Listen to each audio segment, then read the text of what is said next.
Chapter 1.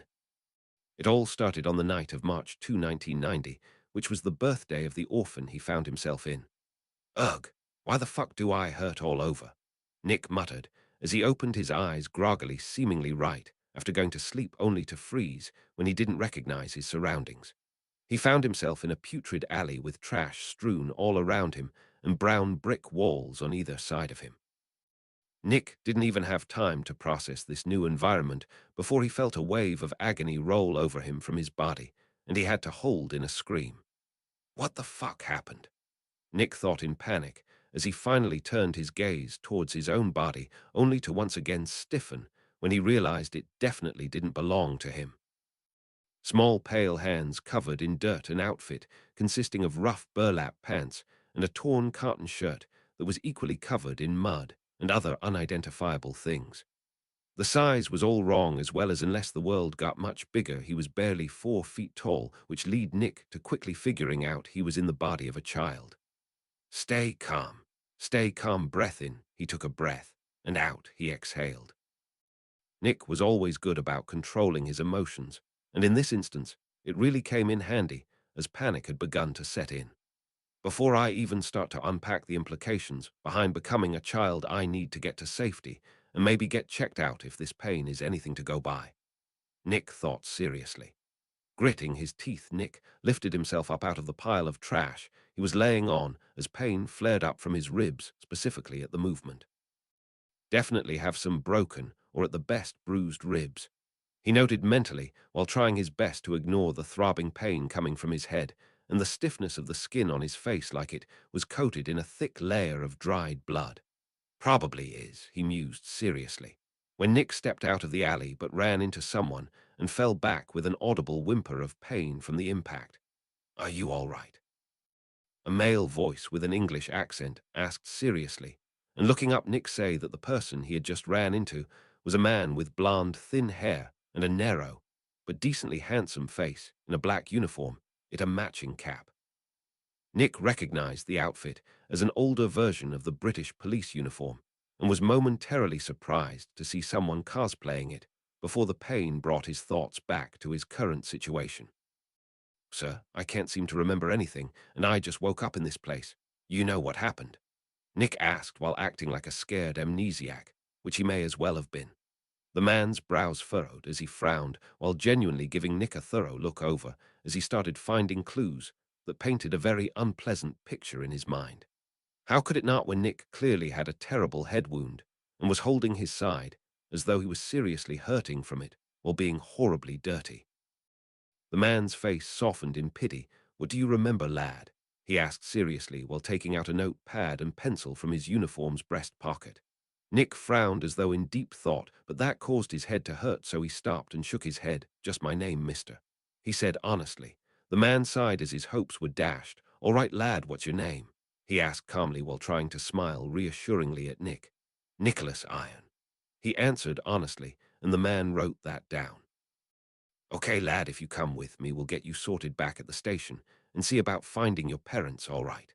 The man said reassuringly while holding his hand out, which Nick took.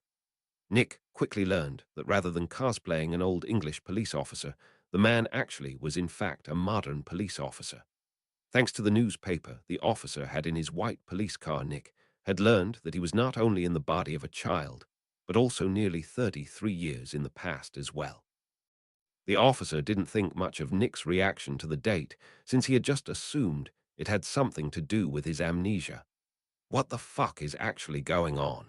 Nick couldn't help but feel anxious and afraid at this ludicrous scenario he found himself in.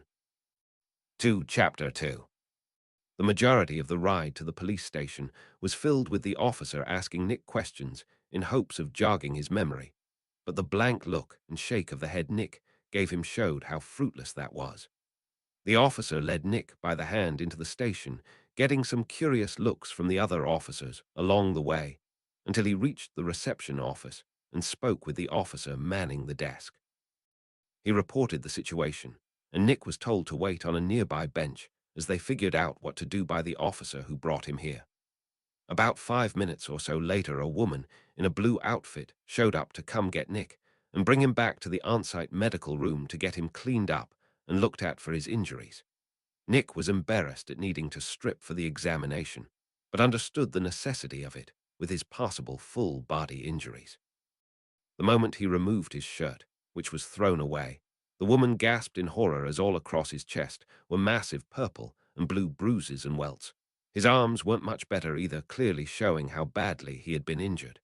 "You poor thing," the woman said with pity as she filled the sink nearby with hot water and wetted a rag to clean his face and chest. She was as gentle as she could be, but Nick still had to grit his teeth in pain as she wiped the gunk off of him. Nick's shirt had taken most of the disgusting stuff, but some of the rotten fluids had still soaked through and covered his torso. Once his chest was clean, the woman moved onto his neck and head, which didn't have anything covering it, and was as a result covered in a foul-smelling mix of trash, mud, and blood. Unfortunately, this also meant that the woman needed to be much rougher with her scrubbing, which hurt a bit. She couldn't help apologizing multiple times, seeing the teary eyes of Nick, but didn't stop cleaning him up. The biggest problem came from Nick's hair that was basically unsalvageable, with all the stuff stuck in it, requiring the woman to cut it all off with a pair of scissors. It was at this point that Nick learned that his new body had grey, almost silver blonde-colored hair. The woman got a bit angry at whoever caused Nick to end up like this, as a result, as such a hair color was very rare and interesting, but not unheard of. It was usually found in people with family histories of nobility due to the inbreeding nobles of old did. Once his hair was basically gone, the woman thoroughly cleaned his head, revealing the bruises on it, including a particularly nasty open gash on his forehead. Nick was allowed to wash his lower half on his, since he clearly wasn't injured there, merely dirty. Once he was clean, the woman gave Nick a blanket to cover himself with while she took his foul-smelling clothes away to be disposed. Now alone and basically naked, Nick was startled when a loading screen popped up right in front of his eyes. System initiation complete. Welcome host to the Ringmaker system. Name: Nicholas Iron Race. Human Wizard. Age: 10. Title: none ring points, 0 missions, none inventory, locked weapon, none armor, none accessories, none. Starter pack available except now. YN. Nick blinked a few dozen times in quick succession to make sure he's not seeing things, but when the screen didn't disappear, he grew excited. How could he not when before he died, he had heard of similar scenarios happening in popular media, such as anime or online stories. He didn't agree to accept the starter pack, however, as he didn't have access to the inventory function and wasn't willing to risk a bunch of items popping up out of thin air in the middle of a police station. "No, officer, I have no idea how these valuable things popped out of nowhere. Please feel free to keep them for safety's sake." "Yeah, right. I need all the advantages I can take," Nick thought with a small chuckle that merely flared up his injuries, making him have to hold his laughter. Chapter 3.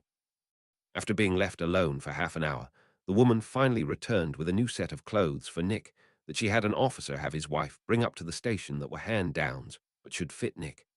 He didn't mind wearing second-hand clothes since he had an older brother before he had found himself in his current situation, so he had worn them before. It was a simple set of clothes made of jeans, a t-shirt, underwear, socks, and shoes that were slightly too big, but otherwise fit just fine. Despite the wounds on his head, the woman said that Nick was a pretty cute kid and was sure to grow up into a real heartbreaker. He thought she was merely trying to make him feel better and nodded without really agreeing, which seemed to make her happy enough. An actual doctor came in eventually and tested Nick a bit with several specially designed tests, after which he declared Nick to truly have amnesia. The cause was obviously the multiple blunt force injuries on his head, and after checking all of the other wounds on Nick, stated that it was likely some older children around 13 who probably did it from the fact none of his bones were broken. Nick had to stay the night at the police office as they looked for his parents or any other place for him to stay. The next day, when no public records of Nick came up, they started the process of moving Nick into an orphanage as a ward of the state. The nearest orphanage willing to take him in was St. Matthew's Home for the Lost. It was a well-funded place that obviously took good care of the children there, as they were well fed and each had laugh lines from smiling. The rules for the orphanage weren't particularly hard to follow, as it was basic stuff like no fighting or stealing, so Nick was a very well-behaved individual, if a bit quiet since he didn't talk much. The caretakers merely thought that it was because of his head injury and didn't push him to interact with the other kids. It was only after a week that Nick finally got enough privacy in his room to accept the starter pack from the system safely, in his opinion. He was very excited about it, but double-checked the makeshift lock on the door to ensure secrecy. Let's see if this is worth the wait, Nick thought, while mentally hitting the Y option. You received 50 galleons, 1 small ingot of goblin silver, 1 temporary access to the spectral forge, 1 crafting-style roulette ticket, 1 purifying potion. On the ground in front of Nick. 5 items shimmered into existence out of seemingly nowhere. A small pile of golden coins, a small silver bar 2 inches long and half an inch wide and deep, a ticket that shimmered like a rainbow and released a faint mist, a red ticket with a white roulette wheel drawn on it and a corked test tube with a green liquid in it. That was underwhelming, Nick thought with a sigh and a shake of his head at how overhyped up he had done this action. This whole time he had assumed it would be some grand and amazing thing, but in truth the items just manifested without any fanfare. Now what is all this stuff? He thought as he reached out and picked up a single one of the gold coins and examined it carefully. He couldn't explain it, but there was a sort of feeling coming from the coin that screamed how it was different than normal money, but Nick couldn't tell what until a small screen appeared next to the coin describing it.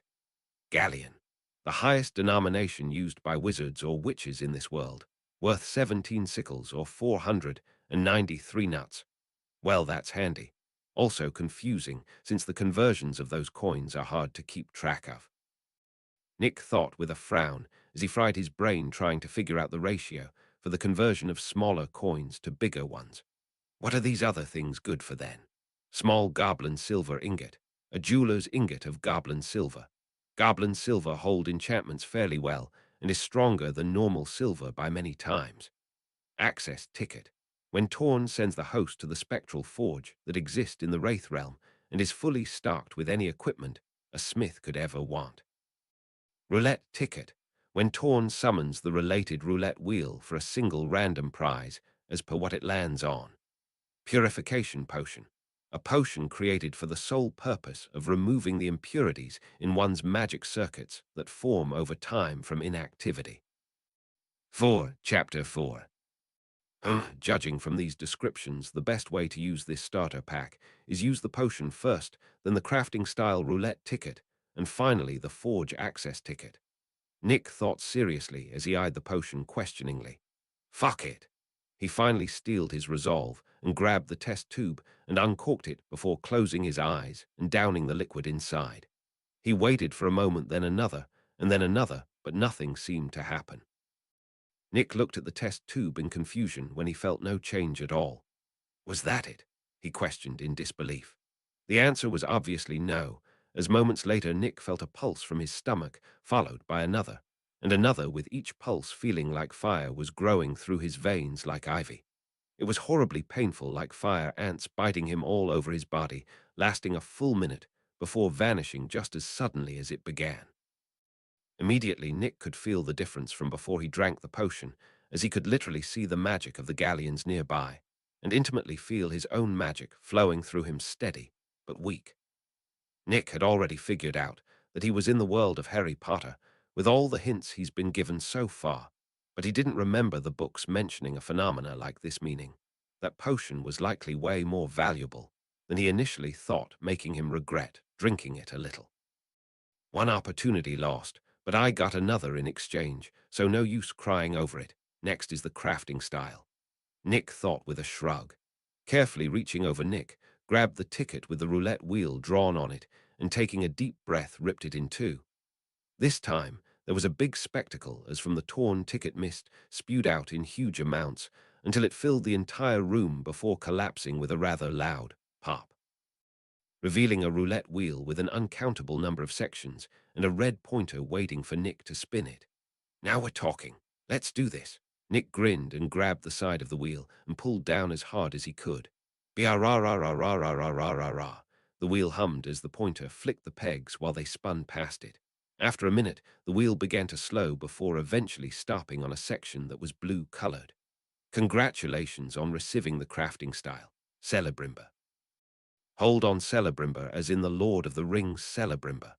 Nick thought incredulously before the roulette wheel exploded into mist that then shot up his nose and imprinted the basics of the style directly into his mind, giving him a massive headache. Fuck! This system might as well be called the abuse system with how bad it's treating me. Nick complained as he rubbed his temple to try and ease the headache. I'll wait till tomorrow before I continue, because it's hard to focus with this fucking throbbing in my head. Nick decided and hid the rest of his starter pack in the small hiding space under a board in his closet and removed the lock on his door. The night wasn't peaceful for Nick, as his mind was filled with the images of an elf forging while talking about what he was doing as well as how. It was extremely realistic and lifelike, as even when Nick thought of a question, the elf would answer it without pausing his forging at all. Nick woke up the next day with a bitter smile, as he was learning even in his sleep now apparently. Nick got dressed and grabbed his bag before leaving his room, as today just so happened to be the first day of him going to school, since he was in fact underage, and thus required by law to attend. He wasn't looking forward to it at all since, before being reborn as a 10-year-old, he was 27 and in college for his master's degree in chemistry. This was to say that he was being forced to attend classes so far below his actual level that it may as well have been physically painful. What Nick wasn't expecting, however, was that he was in a class with the Harry Potter and his cousin, Dudley Dursley. Nick stood out like a sore thumb when he was introduced to the class, thanks to the huge scab and yellow and brown bruises on his head, alongside the short grey locks of hair that had managed to grow back in the past week at the orphanage. Nick could tell that, when he treated Harry in a friendly manner during the class, that it made the boy's whole day, as he cheered up considerably. Sometimes just being accepted is enough, Nick thought to himself with a small genuine smile when he said goodbye to Harry for the day. Chapter 5. Nick got back to the orphanage in a pretty good mood after his first day of school, thanks to his interaction with Harry. I hope Dumbledore doesn't try and cause problems for me, because I decided to be friends with Harry, he thought with a frown. This was a valid concern, since it was heavily implied in the books that the old wizard had purposefully manipulated Harry's life after he was orphaned in order to lead him down the willing sacrifice route. It would not surprise Nick at all to see that his presence gets treated as an eyesore, thanks to the fact that it was also heavily implied that the man used legilimency, which was literal mind manipulation and reading. Nick knew all it would take was for the old goat to put the thoughts of distancing himself from Harry into his head to get his way. Joke's on him, I plan to fix this problem tonight with my smithing. Nick thought with a chuckle as he imagined the ugly expression the old wizard might make failing to break into his mind. Sure, Nick knew that Dumbledore was a good guy, but he wouldn't forget that the man was a literal war veteran who knew how to make evil acts for the greater good. The caretaker of the orphanage was a kindly woman with medium-length brown hair and tan skin that was about 5'6" in height and slightly on the heavier side, not fat but plump. She was waiting at the entrance of the orphanage for Nick and the other kids to arrive. "Welcome back, everyone.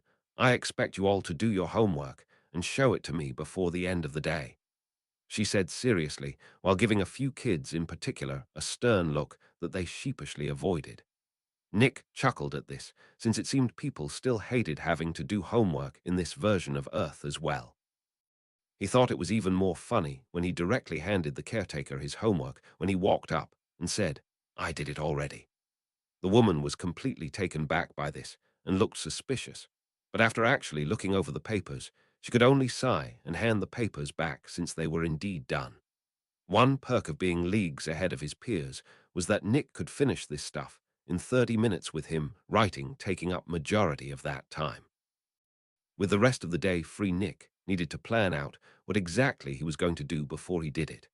Obviously, I can't just disappear into my room and use my astral forge ticket, as they would get suspicious when I don't come down for dinner. I suppose I can focus on trying to figure out what the hell is going on with my magic, since Harry and I apparently had a whole conversation in parseltongue without realizing it. He thought seriously. That was a very concerning thing to learn for Nick, as until one of the kids in the orphanage told him about it, he hadn't even known it happened. Apparently midway through a conversation, both he and Harry started to speak in a strange hissing sound, according to the kid who had overheard them. It's possible that this body had parseltongued wizard lineage from somewhere in its family tree, which also explains my hair color. Now that I think about it, this ability likely awoke from that potion clearing my magic circuits. It makes sense, as if the ability was found in the blood, then all pureblood wizards have the genetic predisposal to manifest these abilities, but can't due to long-term circuit degradation. He thought seriously.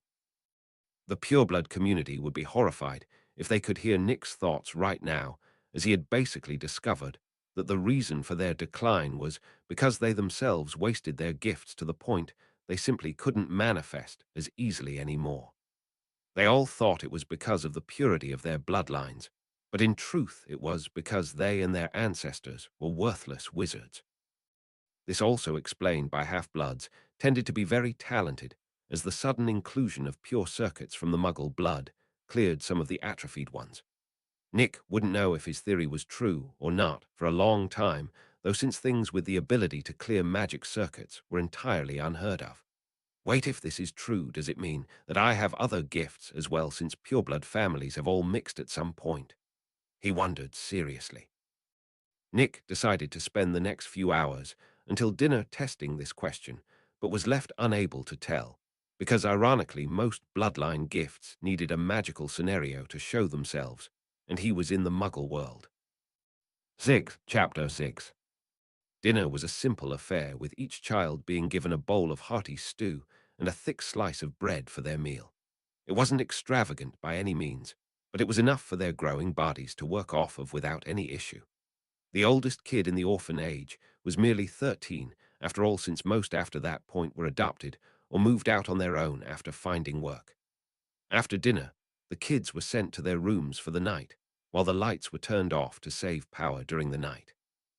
This was when Nick chose to make his move and use the forged ticket to try and craft his first ring. Before that, though, he sat on his bed and familiarized himself with the Celebrimber crafting style he had. It was different than one would expect at first glance, since, as a matter of fact, it did differ from standard Muggle ring smithing in several ways, beyond just being magical in nature. Not to make the mistake of thinking that it wasn't a very labor-intensive thing, because it was. The biggest difference was that the style was actually very spiritual in nature, and required the smith to use their spirit during the forging. This didn't mean literally putting their soul into the item, or else the smith would end up as a lick like Sauron, bound to their creation, but otherwise immortal. That might appeal to some people, Voldemort, but Nick didn't want to cut off his future like that, even if it offered a supreme artifact in exchange. The correct way to use the style would be to use the smith's soul to imprint magical concepts onto their creation before setting the ring into its final shape. While this meant that the crafting style could be used by anyone technically, the style was created and designed with powerful souls like those of elves in mind. Thankfully, with Nick's magical circuits, cleansed both his mind and soul were improved qualitatively to the point of just barely matching the average elf. This was because magic needed a balance between three things to grow stronger: the mind, the body, and the soul. The potion dramatically improved Nick's body in a fundamental way, and as a result, his mind and soul needed to grow to match it. Sure, he didn't grow an 8-pack and earth-shattering muscles, but for a wizard, his body was practically filled with limitless potential. If he exercised his body, his magic would grow as well, so long as he also continued to learn as he did so. There was a large downside to this style of crafting, however, in that the effects of the rings created could only be from things one understood themselves, or the smith would need pure willpower to imbue that property. This, in addition to how much stress the method put on the smith, meant that Nick was guaranteed to be exhausted by the time he was done with just this one single ring. Time to get started, Nick thought once the lights were turned out in the rest of the orphanage. Grabbing the ingot, a single galleon and the ticket from his hiding spot. Nick took a deep breath before tearing the ticket in two. Immediately, the ticket started smoking and burning, and there in the middle of the room, a bronze door with an intricate carving of 1,000 smiths hammering away at a single anvil appeared. The door was massive, as it went from the floor all the way to the ceiling, and was nearly 7 feet across as well. That is certainly an impressive-looking door at the very least, Nick, though in awe while closely examining the door from every angle. Once he was satisfied with his investigation, Nick took a deep breath to calm his nerves and reached out to push the door open. As the door opened, 3 people in the world suddenly stiffened in shock as the aura of what lay beyond it appeared. These people were Dumbledore, Voldemort, and Nicholas Flamel, with each having a different immediate reaction. The first thought that the last of the Deathly Hallows had found a true master and was announcing it to the world. The second thought that a powerful artifact had been created and could only bitterly ignore it due to his current wraith-like state. The final person, however, was the oldest and most knowledgeable alchemist in the world, and recognized the astral realm for what it was due to the song it sang, that of a craftsman. Flamel thought that after so long someone else had finally tapped into the astral spaces for their craft, even if he didn't recognize the craft itself, and celebrated. Chapter 7. Nick saw that beyond the open door awaited a strange white room that was filled with glowing silver equipment of all sorts that gave off a delicate but powerful feeling. From hammers to ring molds, the room had everything that the crafting style told him he might need, and then loads more.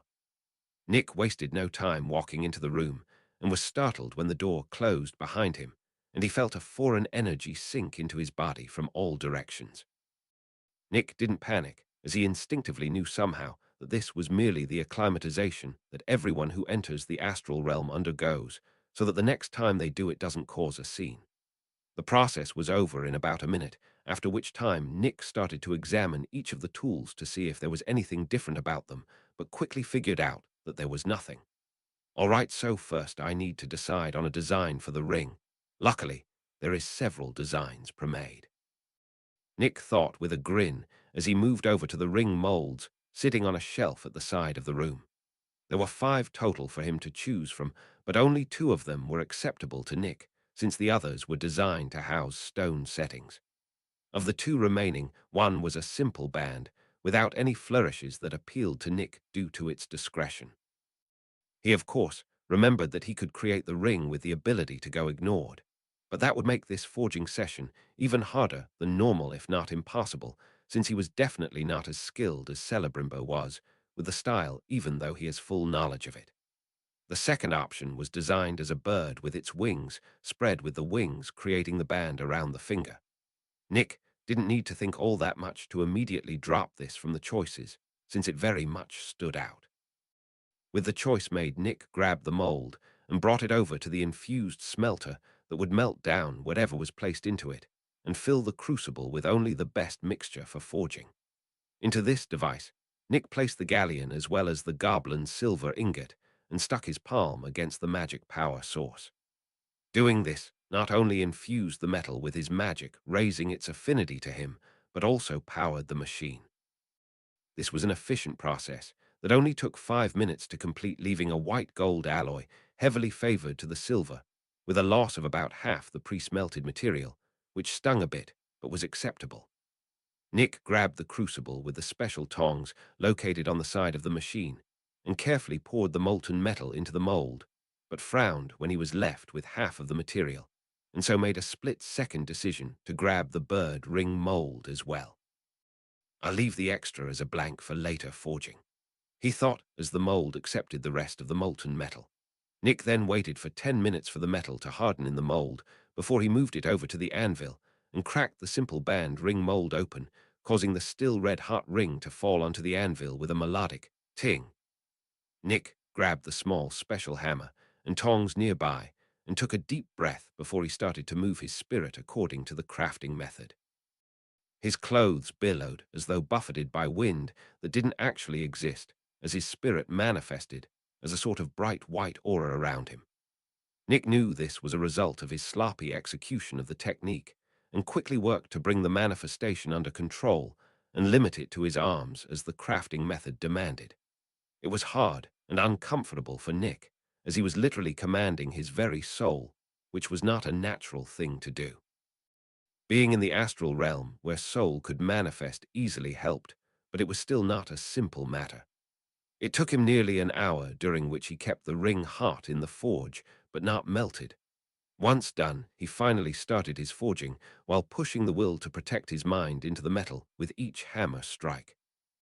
Hours came and pasted, but Nick remained in place, striking the ring over and over again, until finally he heard a dull hum coming from the ring, proving he was successful, and he had to grab the anvil to stabilize himself as the exhaustion hit him all at once. "I name you Sana, after the very thing you were created to defend," Nick said with a surprising amount of authority, and the ring stopped humming as it accepted its name. 8. Chapter 8. Nick grabbed the blank ring as well as Sana, and left the forge, causing the door to immediately fade into nothing. He placed Sana on his ring finger, where it shrank to fit him perfectly, which was merely an inherent ability all rings forged in this style had, and placed the blank in his hiding place, before flopping on the bed and passing out. It was another night of elf crafts master, filled dreams, only this time Nick was surprised to see the tall elf inspecting Sana carefully. "It is not on the same level as any of my own works, but that is to be expected," the elf said arrogantly, to which Nick wanted to roll his eyes. "It is interesting what you imbued the ring with, though, as I had never thought to create protections in the wielder's mind, though in hindsight perhaps I should have, not that it matters now," the elf said with a melancholic look. "Nonetheless, it is passable for an amateur such as yourself, and so I officially give you my blessing to continue I suppose it's now our legacy. May it serve you better than it did myself," the elf said, and Nick left that odd dream and awoke to the caretaker shaking him. "Had trouble getting to sleep at a decent time?" she asked, concerned. Nick rubbed his eyes and yawned, still a bit tired, but to an unbearable degree. "Nothing to worry about, Miss Smith. I'll be okay in a bit," Nick said before yawning again. The woman didn't look convinced, but apparently decided to trust him and left after telling him to wash up and get ready for school since he missed breakfast. Nick stood up and stretched, causing his joints to pop pleasantly, even though the muscles in his body all ached and were sore from the forging the night before. Thanks to the method employed by the crafting technique, during forging the stress of the activity was spread all over the body, causing every muscle in his body to be in a state of exercise. This made the physical exhaustion much worse, but on the positive side, it also made his whole body stronger over time. Celebrimbor included this in his crafting style, so that if he ever passed it on, that his inheritor would not be useless in battle. Power was quality after all. Nick quickly washed up and got dressed, which brought his mind some clarity, which he used to identify Sana with the system, and he wasn't disappointed. Ring name, Sana grade, uncommon abilities, mental shielding, auto-sizing, defensive counterattack description. A simple band ring forged in the Celebrimbor style by Nicholas Iron, with the will to protect his mind from all foreign intrusion. System appraisal, a decent piece of magical jewelry made by a novice. Congratulations on a successful forge. You earned 50 ring points. Ring points detected. Unlocking system sharp function. I wasn't expecting to get a great evaluation, so this is just fine to me, but what's this about a shop? Nick thought after reading the notifications. He quickly opened his status screen, and there just under his point value was an additional tab labeled Shop by the system. I wonder what this shop has to offer. He thought curiously and mentally clicked the tab. The answer to that question became apparent immediately afterwards, as a list of 4 categories appeared: material, equipment, tickets, and books. Well, that makes sense, I suppose, he thought with a nod of acceptance. The material list was basically made of every material you could think of to make a ring, as well as their prices in ring points, including dangerous things like activated uranium. Nick made a mental note not to purchase anything with lethal qualities before he had protection. The equipment tab had all the equipment that he saw within the Astral Forge listed individually with their prices, and he noted that he could only afford a hammer out of everything. The tickets tab, however, was where things got interesting, as it had 3 subsections listed as roulette, buffs, and mystery. The first two needed no introduction, but the third certainly did. The mystery tickets were, as their name suggested, mysterious, but according to the system, they served as a means of gambling a set amount of points for the chance to get a more valuable type of item or ticket. The chances of that were very low, however, as it was a merely 10% chance per ticket. The books section of the shop included literally every book ever written, as well as the price of them. The price of some books were crazy high, though, such as the Mysterium Zarses, was set at a whopping 20 billion ring points. 9. Chapter 9. Nick was surprised how no one seemed to notice the brilliant ring on his right hand in the orphanage or on the bus ride to school. The only time this changed was when he sat next to Harry after turning in his homework. "Where'd you get that ring?" the bespectacled boy asked with clear confusion. Harry knew from the previous day that Nick was an orphan just like him, so he was worried that it was gotten through thievery, even if Nick didn't seem the sort to do such a thing. Nick chuckled at how good-natured Harry was despite the life he's led so far. "Not to worry, mate, it's not stolen. Honestly, made it just last night. Try to keep that quiet, though, as it'll cause problems for me if others found out," he said honestly. Nick had no intention of lying to Harry, since even in the books the boy was extremely perceptive to lies. Harry's eyes widened when he heard that, and he grew excited. "You know how to make jewelry?" he asked, with a very interested expression. Nick didn't blame Harry, since thanks to his aunt spending large amount of money on jewelry as a sign of status, he knew jewelry crafters probably made loads of money. Harry might not have ever been given any real money, but he was perceptive enough to notice that those with it could live comfortably. Learning that the first person who wanted to be friends with him could make jewelry thus excited him greatly. "Poor guy doesn't even have a clue how valuable what I make really is. Can't tell him either, since the old mind raper might pick it off his mind." Nick thought with a sigh. "I'm no master, but I know a little about the craft," he told Harry honestly. "Does this mean you can get rich?" Harry asked with sparkling eyes. Nick chuckled. "And who would buy jewelry from a brat like me? Now, mate, unless I get an older business partner, getting rich is impossible at the moment." Nick shot down that idea immediately with cold, hard logic. Harry paused for a moment, but nodded in a depressed agreement at that truth-filled statement. "Besides, the metal I need to make stuff doesn't exactly grow on trees, and don't get me started on the tools," Nick said in exasperation. "Then how did you make that ring?" Harry asked, confused. "Got lucky enough to have some metal fall in my lap, and borrowed some tools temporarily to make this ring and the unfinished form of another," Nick said without technically lying, since what he said was true, just missing some details. "You have another ring?" Harry asked, surprised at this information. Nick was about to reply when he was interrupted by Harry's cousin and his gang of two other boys, each looking stupider than the last. "Oi, stay away from Harry, he's a freak," the fat boy said rudely with his arms crossed. Harry seemed to shrink at the boy's presence and words, and looked at Nick with teary eyes, expecting him to agree with his cousin like everyone seems to. This didn't happen, however, as instead Nick stared Dudley in the eyes, without restraining his magic, making the boy recoil in instinctive fear. "How so?" Nick asked calmly, and clearly without any emotion at all. Dudley froze at the question, as his atrophied brain cells tried to find an answer, but he could only spew out, "Because my parents said so," angrily trying to justify himself. "I didn't ask what your parents said." Nick intensified his magical pressure on the boy. "I asked how he was a freak," he said coldly. Harry watched in amazement, and awe, as Nick didn't even need to stand in order to bring his cousin to heel despite the size difference between them. Dudley looked like a goldfish as he opened and closed his mouth trying to find an answer, but eventually gave up and simply left angrily. Harry looked like he wanted to cry tears of joy over how Nick defended him, and swore to himself he'd never betray his trust, even if it killed him.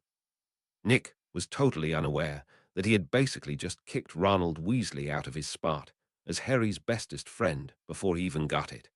What he did know was that Dudley was bound to report this to his parents, who would try and cause problems for Harry or even Nick himself. He sighed at this knowledge, since he had only just made Harry's life a little harder, but he couldn't help himself, as he can't stand bullies. In his previous life, he himself had been the subject of attack by bullies due to his intelligence, and it showed in his borderline antisocial personality. 10. Chapter 10. Nick apologized to Harry for the problems this may cause him, but the boy who lived refused to hear any of it since he felt it was totally worth it. There's not much more they can do to me that I don't already have to deal with. I'll probably just not be given dinner again. It's fine, I'm used to it. Harry said with a shrug, and Nick came this close to going off in anger but restrained himself. It was one thing to read about the abuse Harry suffered from in a fictional story, but this was Nick's actual world now, and Harry was his friend, so hearing this stoked his rage. A nearby windows cracked from a bit of accidental magic, fueled by Nick's anger, and he quickly put a lid on his magic before someone got hurt. Harry was stunned to notice that during this outburst Nick's eyes seemed to change color, but on second glance, they were completely normal in color, making him think he was seeing things thanks to his shardy glasses, and kept it to himself. "I'll bring you some food tomorrow, so don't worry about it, mate," Nick promised before the teacher started roll call. Much like the previous day, Nick was bored out of his mind, but this time he was able to alleviate some of that boredom by helping Harry with his own work. It became clear that Ron had a bad influence on Harry in the world of the story, as Nick found that Harry was actually very smart and hard-working with the right reinforcement. Nick was pretty sure that the only reason Harry struggled at Hogwarts was because Ron convinced him to goof off instead of study or practice magic. This would explain why Dumbledore suddenly seemed to try and get Harry serious in improving after Voldemort was resurrected. The old man likely figured out that at the rate Harry was growing, he had no chance at all of ending Voldemort in the final duel, and was forced to fix this, probably by mind-fucking Ron into actually being helpful. Nick refused to believe that the lazy bugger suddenly decided to change his MO without outside interference. This wasn't to say that the guy didn't have some worthy traits, such a good bit of cleverness. Not smarts, mind you, but tricky thinking. He was also steadfast in defending his people, even when clearly outmatched, such as the multiple times he clashed with Malfoy and his gang despite being outnumbered. That said, now that Nick was here, his influence on Harry ought to be lessened considerably. Nick parted ways with Harry and went back to the orphanage for the day. As much as he wanted to purchase the hammer from the system's shop and try and forge again to get more points, he wasn't stupid enough to do so. First and foremost was that he had no anvil, tongs, or forge to heat the metal while he works. Second was that he was sure to make an ungodly amount of racket in the attempt. Without an isolated environment like the astral workshop, everyone in the orphanage would suddenly be in the know, which was obviously not good. This meant that rather than gaining points by forging more rings, that he instead spent the few points he had to buy the fundamental books of magic that he found to prepare for Hogwarts. Nick would be more surprised if he didn't get a letter for the school with the rate his magic was growing passively.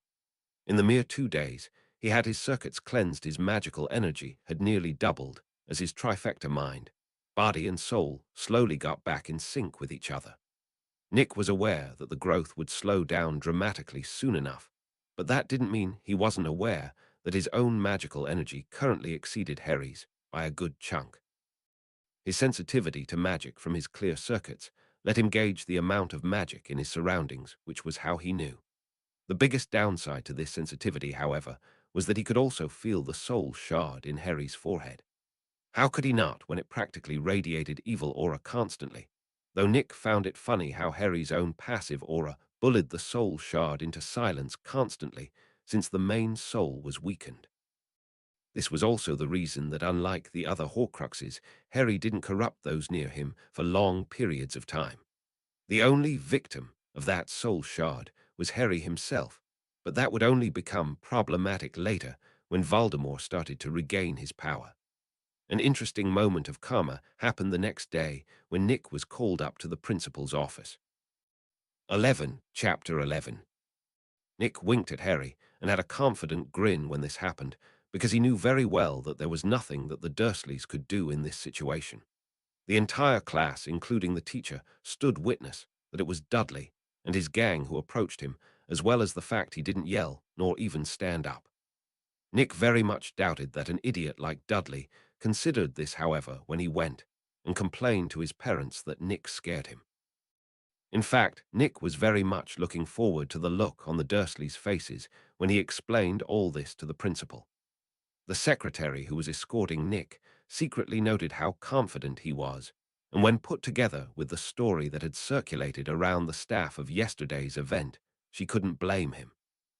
His teacher had indeed seen the entire event play out, since they were very aware of Dudley's bully tendencies, but helpless to stop them as the Dursleys threw a fit every time he was reported.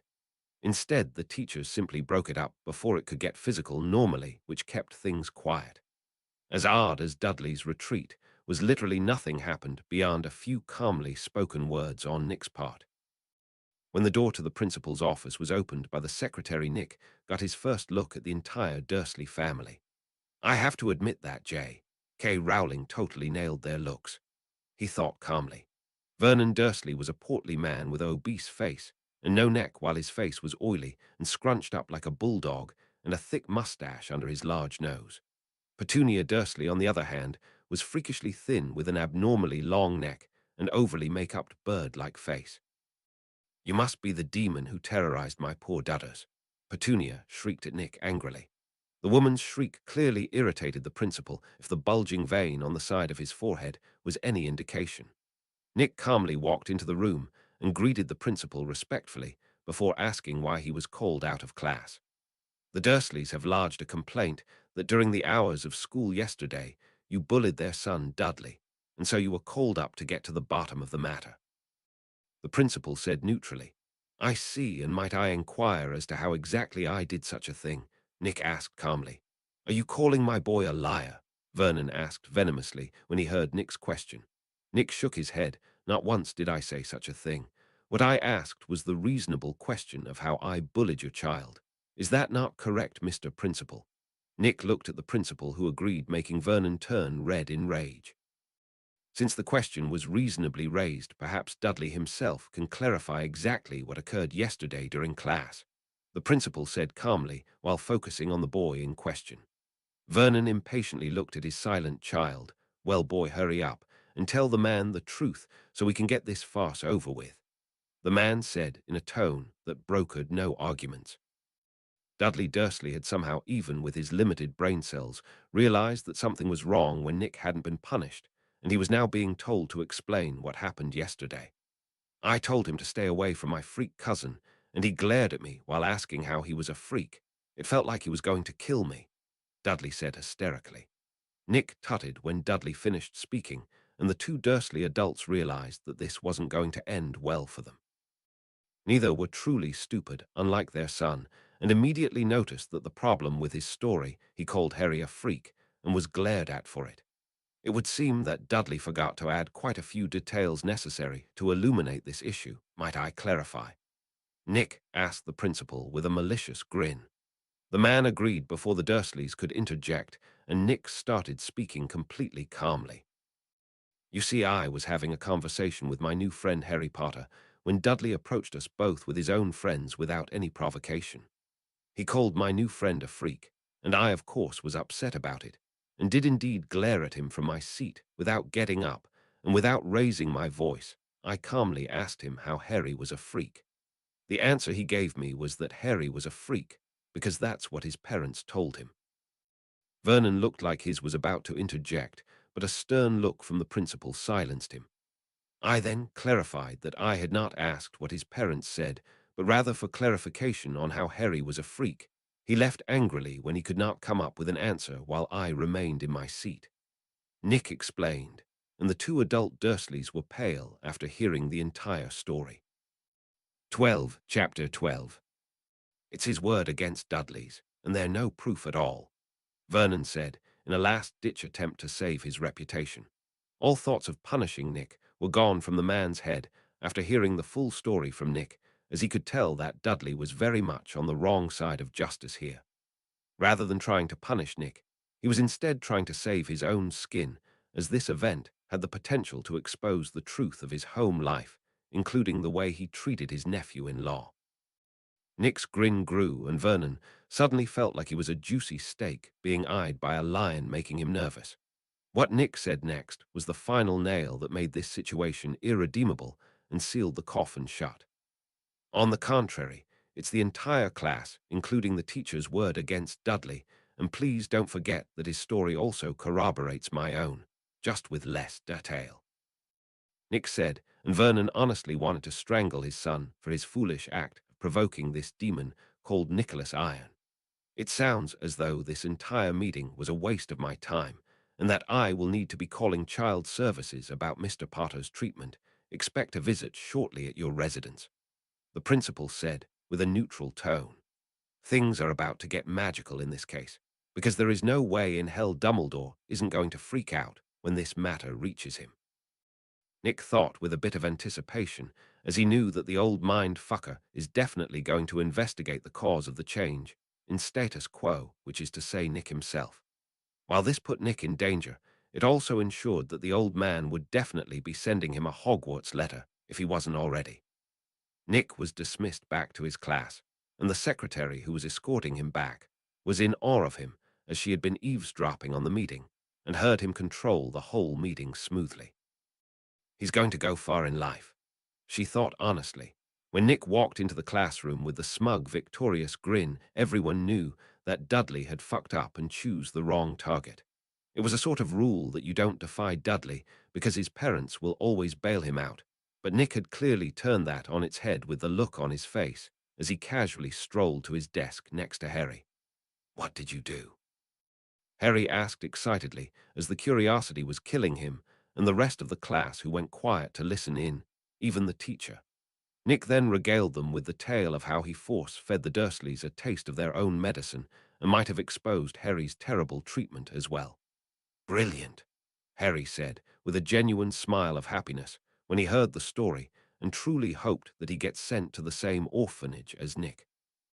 Nick had trouble holding his laughter when Harry told him this, as he couldn't help imagining Dumbledore getting a letter telling him this and having a heart attack.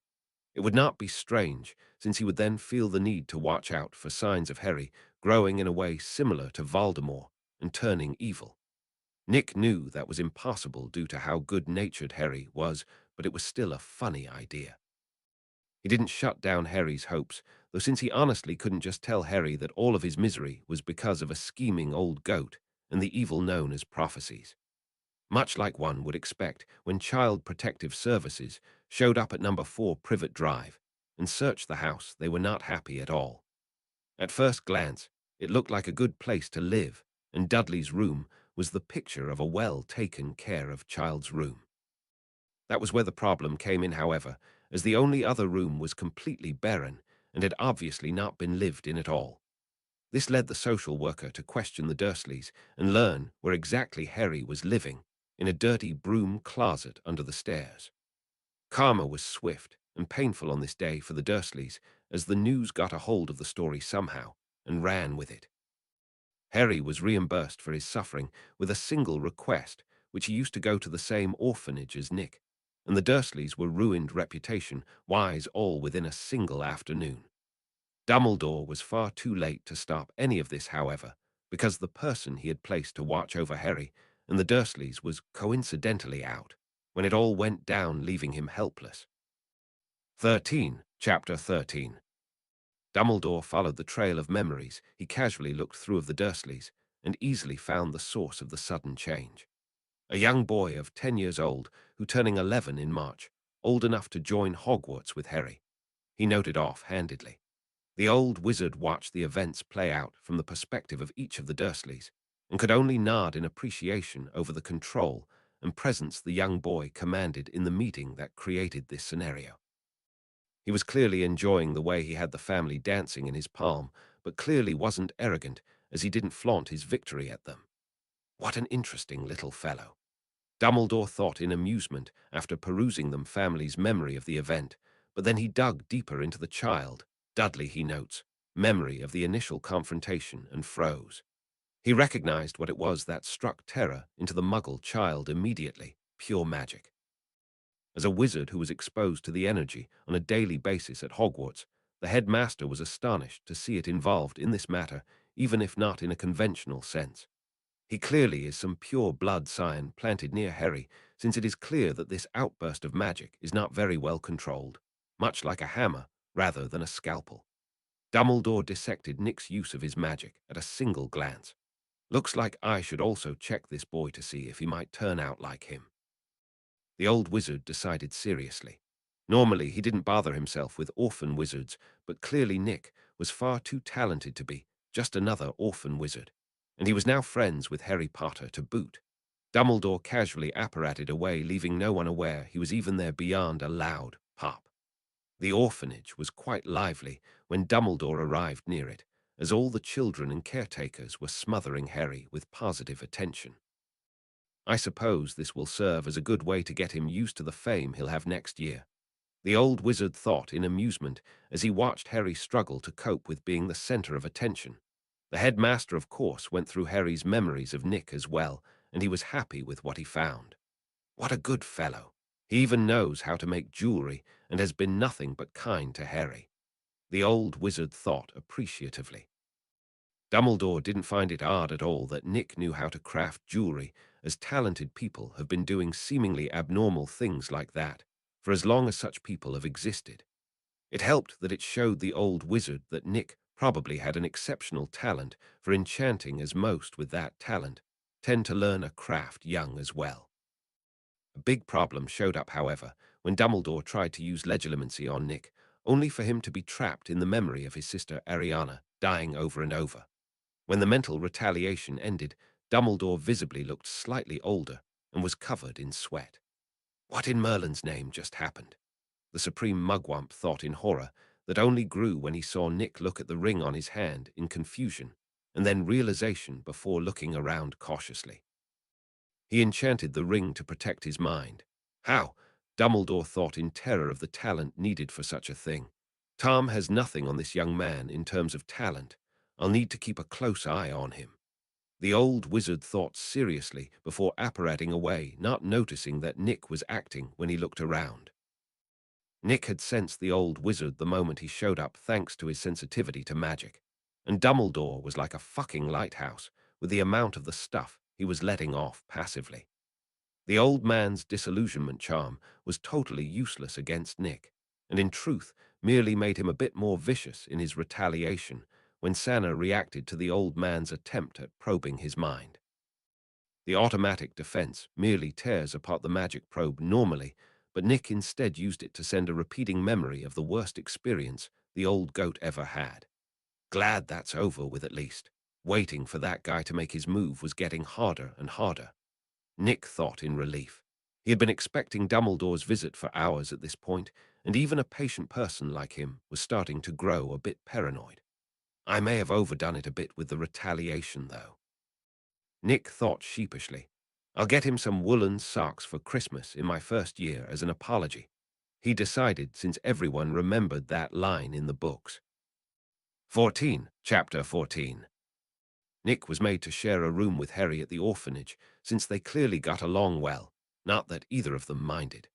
Nick didn't mind because Harry already knew about his crafting ability, as well as the fact that they will both end up going to Hogwarts together the next year, and knowing Dumbledore end up in the same house and room.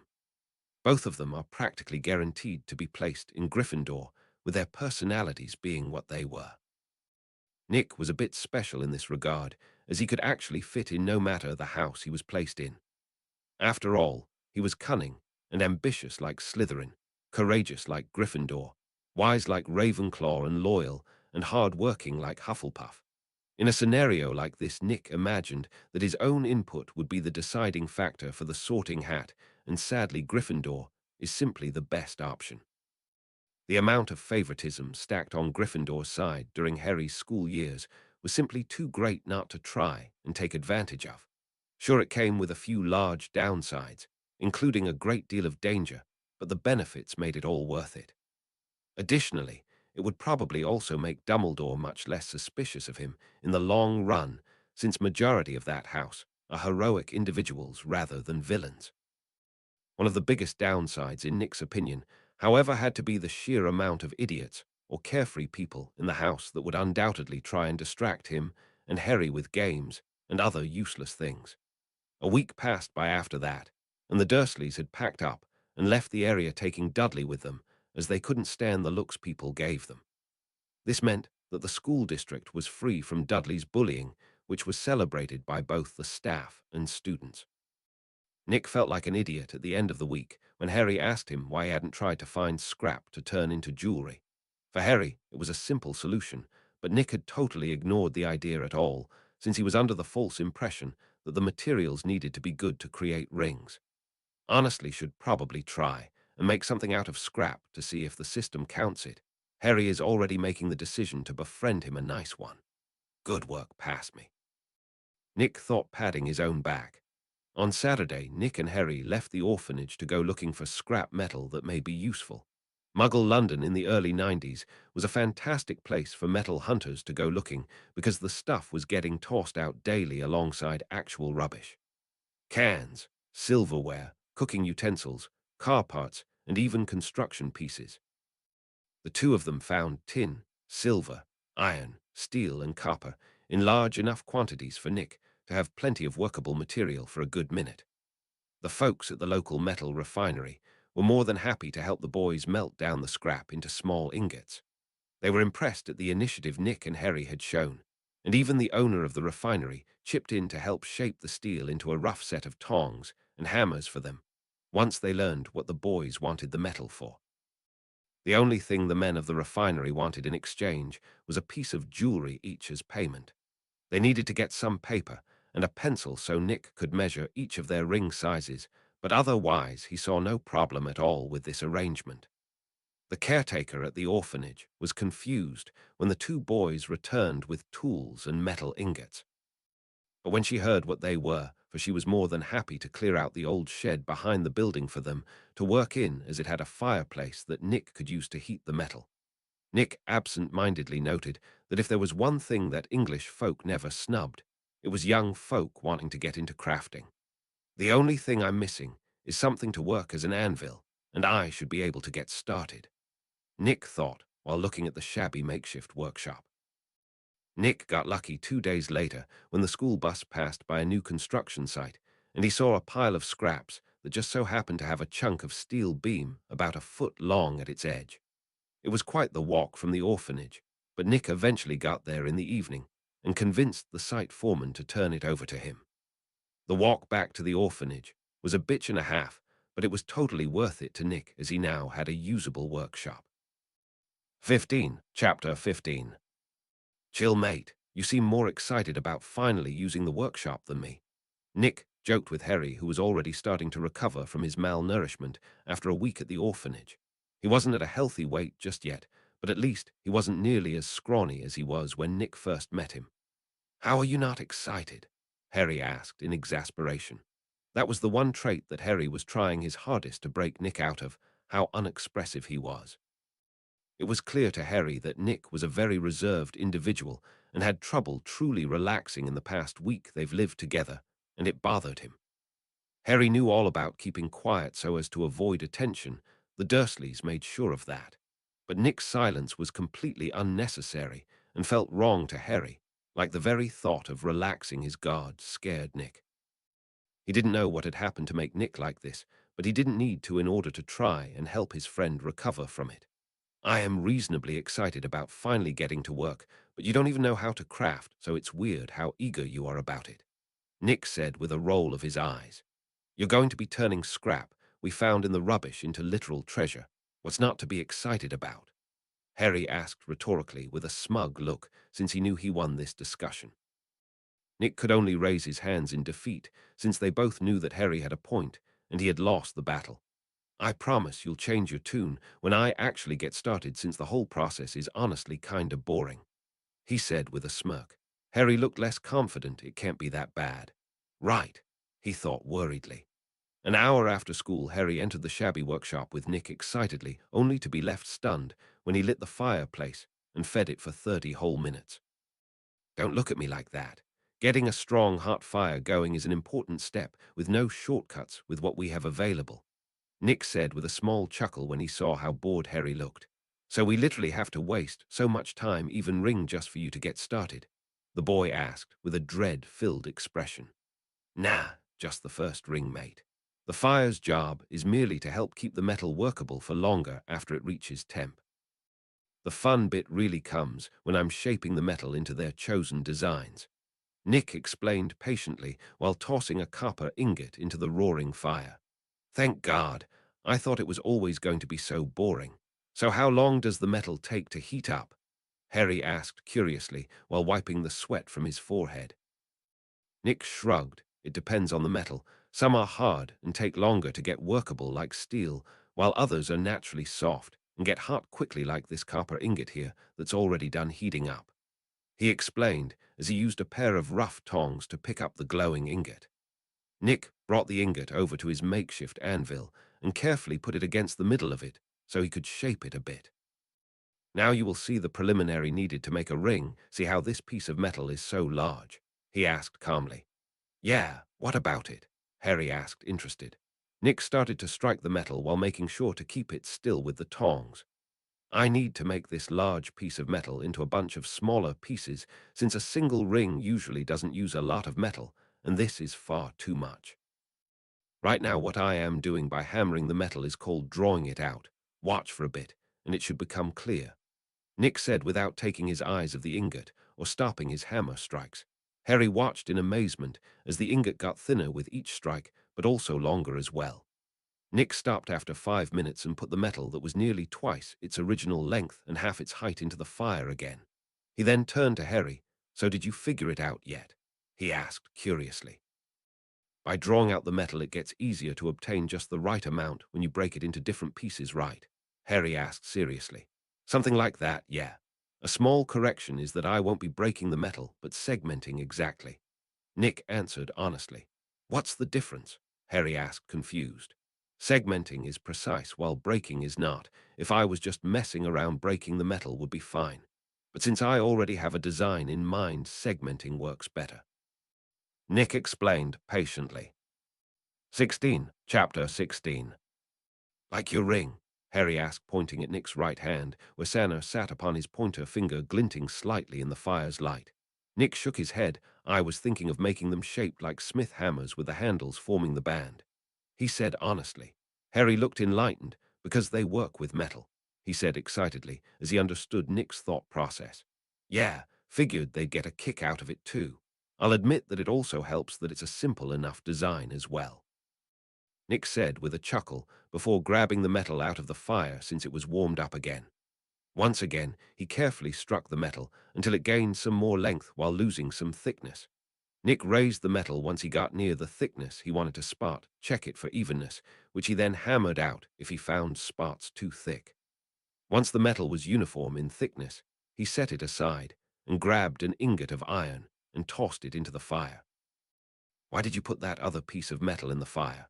Harry asked, confused. Nick wiped away his own sweat and leaned against the wall of the shed, since iron takes longer to heat up. I need that iron to make a temporary chisel to segment the copper without damaging the proportions. Most smiths tend to do similar things if they find that they lack a specific tool. He explained honestly. So if you need a tool, you just make it rather than going to get it. Harry asked, having trouble grasping the idea. If I have the skill and the material, why wouldn't I just make the tool instead of having someone else make them? Nick asked rhetorically. Harry seemed to finally get it and nodded in agreement. That does make sense. He admits, we are going to be here for quite a while. Iron takes a bit to heat up to a workable temp.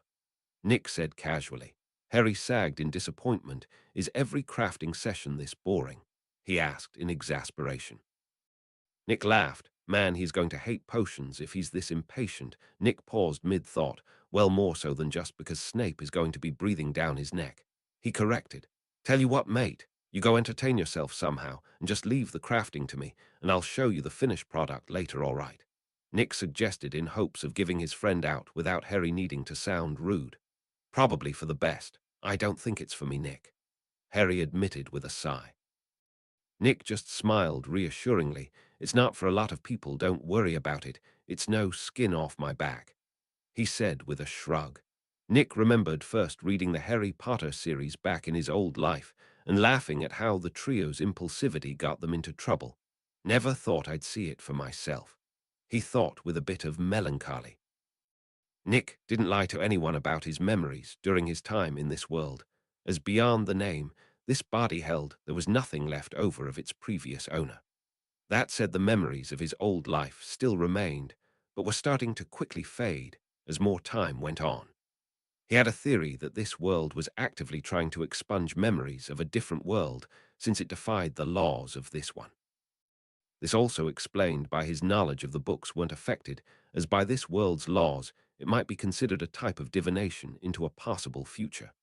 Kinda sucks that I can't keep any important details of my past life since they could come in handy, but it is what it is.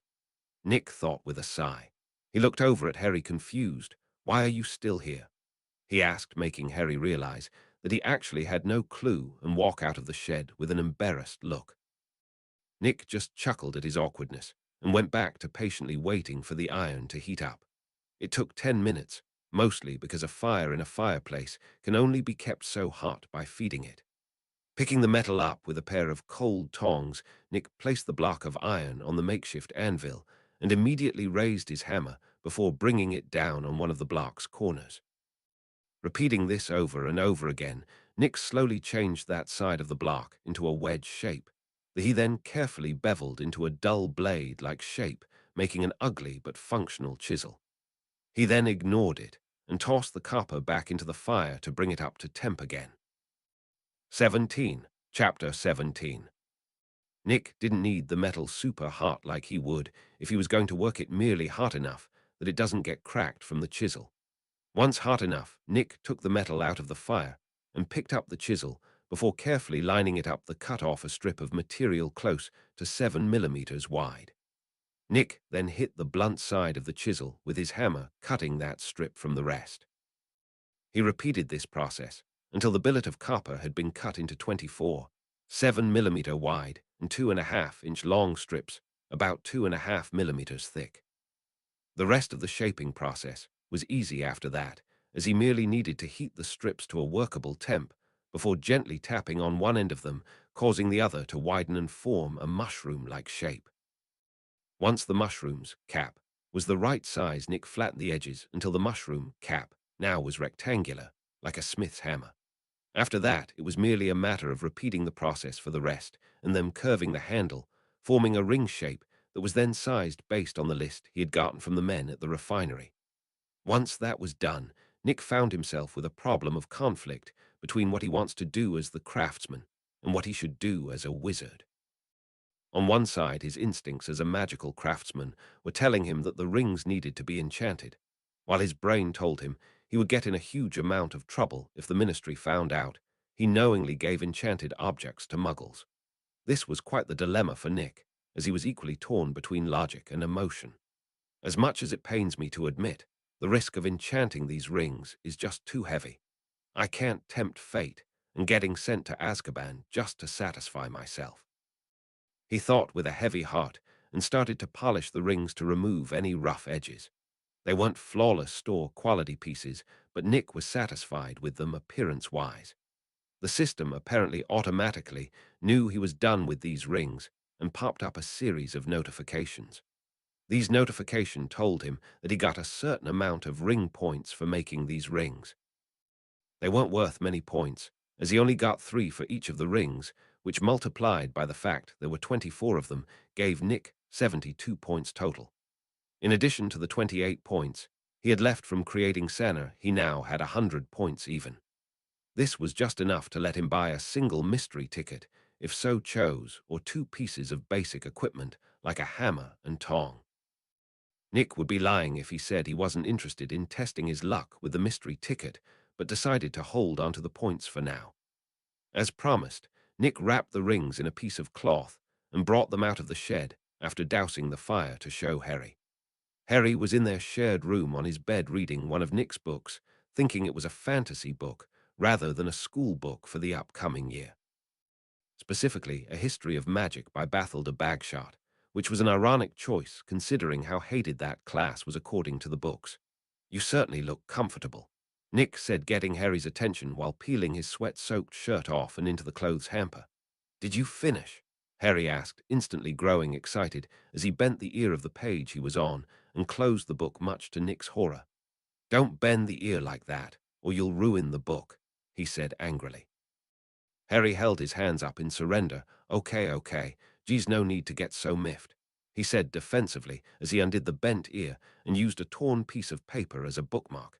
To answer your question, though, yes, I did finish the rings here, Nick said, tossing the bundle of rings to Harry, who caught it no problem.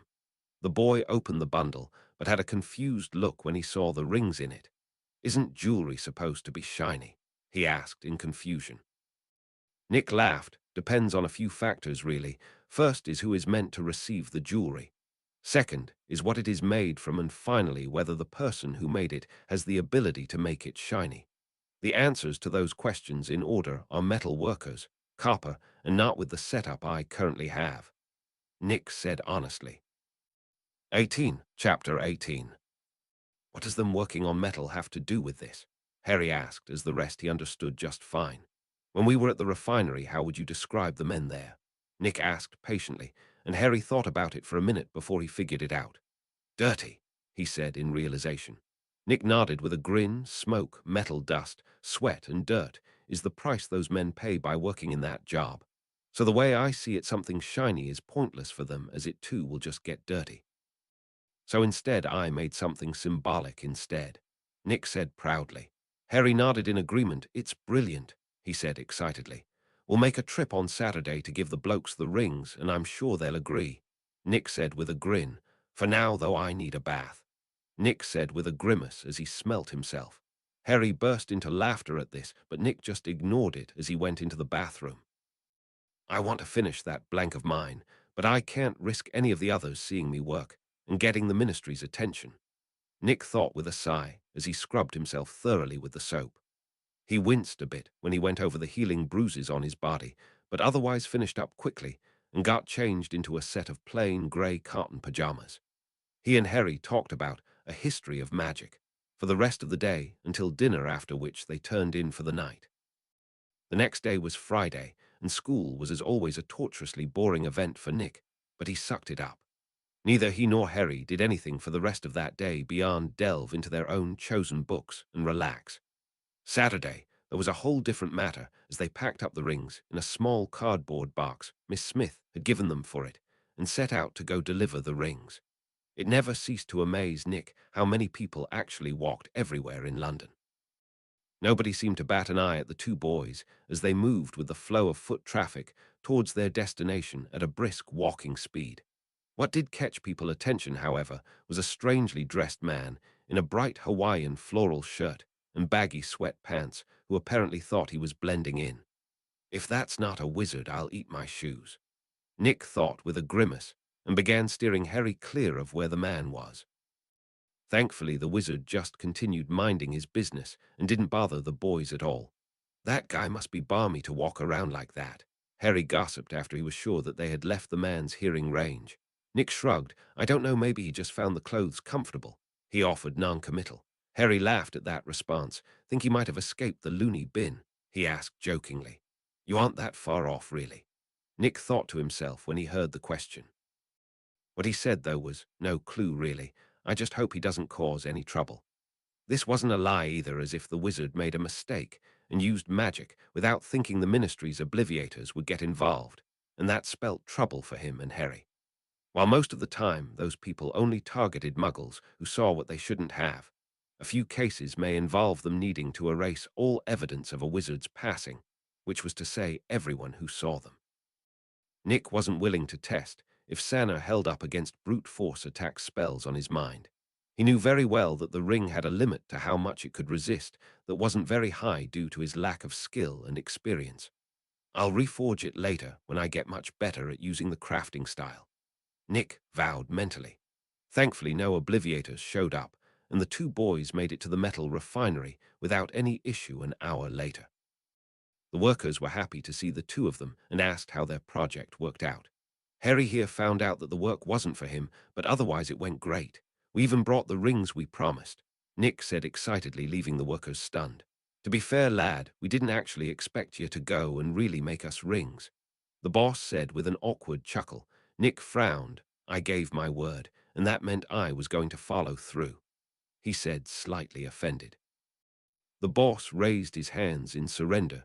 Didn't mean to upset you, lad. I've no doubts about your honor, but you can understand not expecting a couple of wee lads like yourself to do such hard work. "Aye," the man said calmly. 19. Chapter 19. "It's fine, I guess. It just hurt a little to be doubted like that is all," he said honestly.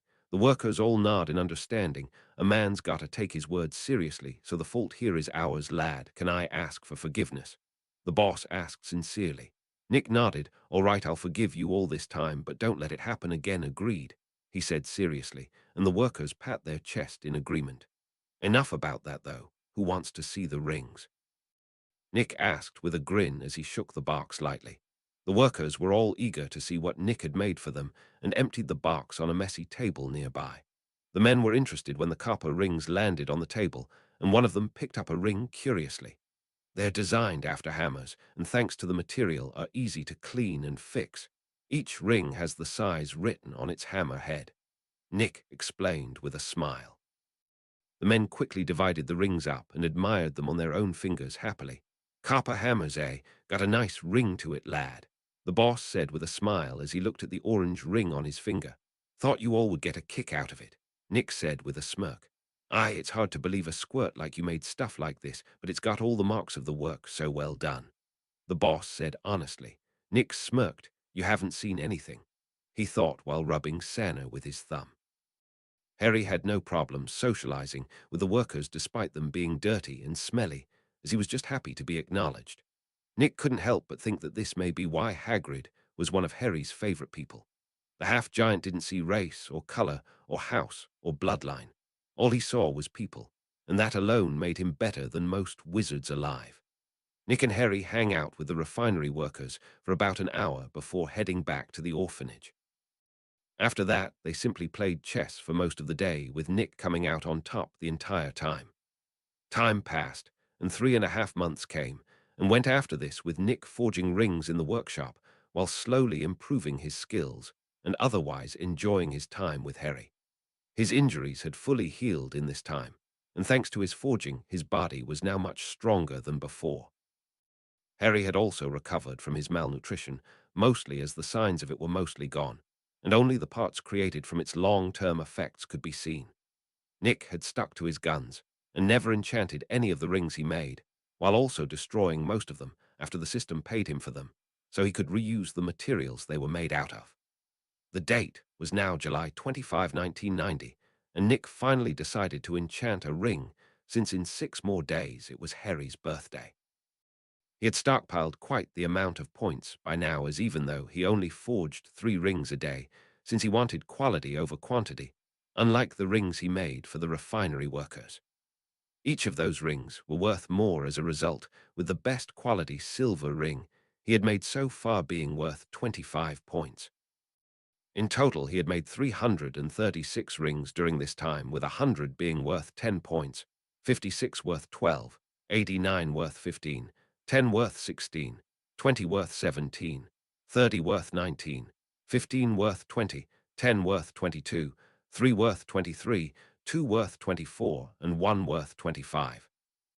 This gave him a grand total of 4,839 ring points, since he hasn't purchased anything with them in this time. This sounds like a lot, but in reality it was barely enough for him to purchase a basic Muggle set of equipment. The prices of the larger things like the forge were horribly expensive, with the basic small Muggle forge costing 1,000 points alone. Rather than purchase such a thing and have to leave it behind when he went to Hogwarts, next year Nick instead was saving up for something he found while scrolling through the shop one day. One time use enchantment model, storage space, 3 cubic meters price, 5,000 ring points. Nick was astonished when he discovered that rather than needing to custom make each enchantment, he could instead use the much less flexible system enchantments for an expensive price. 20. Chapter 20. Nick had a sneaking suspicion that the reason he didn't have his inventory space open in the system is that he needed an actual storage area in order for it to work. Once he saved up enough points to buy this enchantment from the system, he would find out. For now, though, I need to figure out what I want to put on Harry's ring. Nick thought seriously. I don't want to just copy Santa, as that might force the old man to take drastic measures. I also want the enchantment to be genuinely useful for Harry as well, Nick thought with a frown. Nick spent an entire day in deep thought, which worried Harry quite a bit, since even though he knew Nick often got lost and thought it was never this bad. This changed when one of the kids in the orphanage hit him with a ball on accident, and something seemed to click for Nick, and he was suddenly very animate. Harry never spoke about the oddities he had noticed from Nick, but that didn't mean he didn't notice small things that confused him. One such thing was how Nick seemed to stop himself from really saying what he is thinking. The worst one has to be the moments that he suddenly seems to know way more than anyone else for no explainable reason. These strange and fantastical books he has for some reason, for example, make Nick amused to see him reading for some reason, and Harry had no clue why. Nick disappeared into the workshop that had become a sort of no-fly zone in the orphanage after one of the other kids hurt themselves messing with the tools. Harry avoided the workshop mostly because it was always uncomfortable in there, and he was bored to tears the entire time since he just didn't have the patience to sit there mindlessly waiting. So when Nick locked the doors to the workshop, no one was aware of it. The windows were too high up for anyone to peep through, and it was during the day, so any extra brightness would mostly go unnoticed. Nick retrieved the bird-shaped ring blank from his pocket and set it against the small anvil he had gotten by stockpiling steel for a month before having the refinery folks smelt it into shape. Here goes nothing, he thought nervously as he once again began to glow as he executed the true potency of his crafting style. Nick's mind, soul and body had stabilized a week after he and Harry gave the refinery workers their rings, causing his magic to also stop growing so quickly and return to an agonizingly slow crawl. Thanks to this stabilization, however, Nick had a far easier time controlling his spirit in the correct way, bringing the glow onto his hands. Unlike Celebrimber, however, Nick was unable to limit it to his hammer hand, wasting about 2/3 of the amount of energy he was using. He knew this, however, and immediately began to will his understanding of shields and defense into his spirit, which subtly changed its frequency. Without wasting a moment, Nick swung his hammer down onto the ring. Unlike what one would expect, however, the ring was undamaged and didn't move at all, as though the blow was a lie. The echoing ring of metal striking metal, however, told a very different story. One blow after another began to rain down upon the ring, and with them a burst of pure white light erupted from the ring, small at first but larger as more strikes fell. Odor! Nick spoke, and a single elvish word appeared on the ring, and as Nick struck the ring again, the word appeared in the burst of energy. Melon! Nick spoke a new word which appeared on the ring as well as the burst of energy. The energy was nearly blinding at this point, and Nick knew he was running out of energy, and with his last bit of power, spoke the final word to appear on the ring, comma, and immediately passed out from the exertion. Nick woke up an hour later as his body barely recovered enough to function. There upon the anvil lay the bird ring calmly humming as it waited patiently for its creator to name it and finish it. Nick stood shakily and spoke with a tired but authoritarian voice. You are Oda. And the words appeared once again, both this time in specific locations on the ring. The word Oda was on the left ring, the word melon on the body, and the word comma on the right ring. With this, the ring was complete, and unlike Sana, this ring was far superior as it was made using a slightly more advanced technique from the crafting style that Nick realized halfway through the forging he wasn't ready for yet. 21. Chapter 21. The next day was an exciting one for both Nick and Harry, even if the former was feeling terribly ill from overexerting his spirit during his previous day's forging. Until he recovered, Nick was going to suffer from what seemed like the worst case of flu ever. It would be far worse if he hadn't only minorly overdid it with an attempt at word infusion. He succeeded, but only at the cost of a week of terrible flu symptoms like chills, fever, vomiting, weakness of body, and a headache he would be willing to fight God to make stop. Nick could only helplessly sit in bed under the stern glare of Miss Smith as Harry and himself received a visit from one Rubius Hagrid. The looks the half-giant got from the caretaker was hilarious, and Nick would have laughed had he not felt like death. Nick was calm as he received his Hogwarts letter, while Harry was in disbelief. Hard to believe, I know, but you're a wizard, Harry, Hagrid said with his biggest smile. Cough asterisk, gee thanks, Nick said dryly, as Hagrid seemed to forget he also got a letter that was read as such. Dear Mr. Iron, we are pleased to inform you that you have a place at Hogwarts School of Witchcraft and Wizardry. Please find enclosed a list of all necessary books and equipment. Term begins on 1 September. We await your owl by no later than 31 July. Yours sincerely, Minerva McGonagall, Deputy Headmistress. Shopping list: clothes 3 sets of plain work robes. Black, 1 plain pointed hat. Black, for day wear 1 pair of protective gloves. Dragon hide or similar, 1 winter cloak. Black, silver fastenings. Please note that all students' clothes should carry name tags at all times. Books: the Standard Book of Spells. Grade 1 by Miranda Garshawk. A History of Magic by Bathilda Bagshot. Magical Theory by Adalbert Waffling. A Beginner's Guide to Transfiguration by Emeric Switch. 1000 Magical Herbs and Fungi by Phillida Spore. Magical Drafts and Potions by Arsenius Jigger. Fantastic Beast and Where to Find Them by Newt Scamander. The Dark Forces. A Guide to Self-Protection by Quentin Trimble. Other equipment: 1 wand, 1 cauldron, 1 set of glass or crystal files, 1 telescope, 1 set of brass scales. Students may also bring an owl or a cat or a toad. Parents are reminded that first years are not allowed to own their own broomsticks. And that list is a pain to write down. Hagrid blushed a bit when he heard Nick speak weakly from the bed, as he totally forgot about him in his excitement at seeing Harry again. Sorry about that, lad. Got a bit carried away seeing Harry after so long. You are also a wizard, of course, he said calmly. Nick chuckled. It's fine, asterisk, cough, asterisk. Honestly, I'd give you some privacy, but asterisk, cough, asterisk, I'm pretty sure I'll die if I move from this spot, he said, pausing a few times to cough. Aye, seems like quite the bug you got there, lad. I'd give you some pepper up if'n I had any on me, Hagrid said apologetically. I'll be right as rain, asterisk, cough, asterisk, about Harry's birthday, so it's fine. You'll be coming for asterisk, cough, asterisk, that I assume, Nick asked between coughs. Hagrid nodded. I'll be talking you boys to Diagon Alley to fill that shopping list and take care of some business, he said honestly. Nick, why are the names on this shopping list the same as the books we've been reading? Harry asked suspiciously as he finally read the shopping list. Hagrid looked confused. What you mean, Harry? The half-giant asked in confusion, only for his jaw to drop when Harry pulled out the book by Newt Scamander. This is serious business, lad. Where'd you get these books? Hagrid asked sternly. I found asterisk, cough, asterisk them. By chance, asterisk, cough, asterisk brought them here, Nick said without technically lying. He did find them in the system shop by chance originally, but he wasn't going to mention that.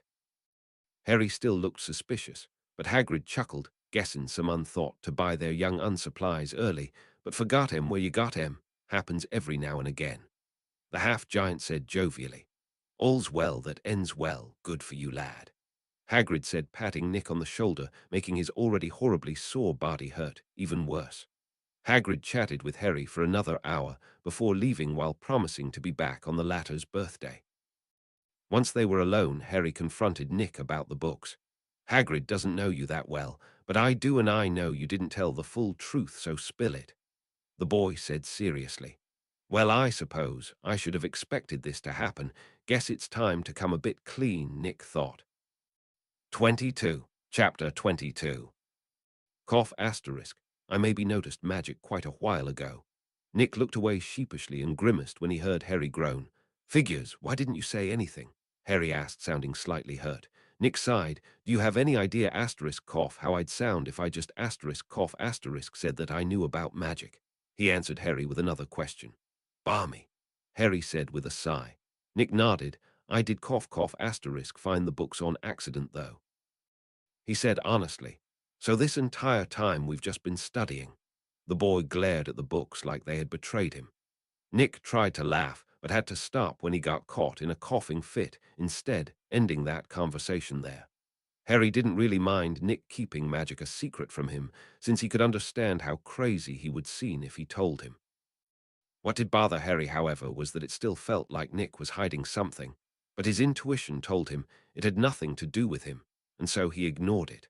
Soon the day of Harry's birthday came, and much like he had said, Nick recovered and was fine again, even if he looked terrible for the whole week. It was odd to Harry, as literally the day before Nick was looking like death warmed over, and now he was totally fine. He was very tempted to say it was magic, but until he actually knew what he was talking about, he'd hold judgment. Harry couldn't help but be a bit jealous of Nick when they were getting dressed, since his friend had the beginnings of a six-pack forming on his stomach. Nick was very lean, but only those with keen eyes would notice the slight hints of muscular definition on his frame, thanks to all the forging he has been doing. Hagrid showed up shortly after breakfast in a thick coat made of many animal skins sewn together in a strange way. "Happy birthday, Harry," the man boomed out with a smile as he was the boys. "Morning, Hagrid," both of them said at the same time before sharing a laugh. "Well, we'd best be off, lots to do, you know.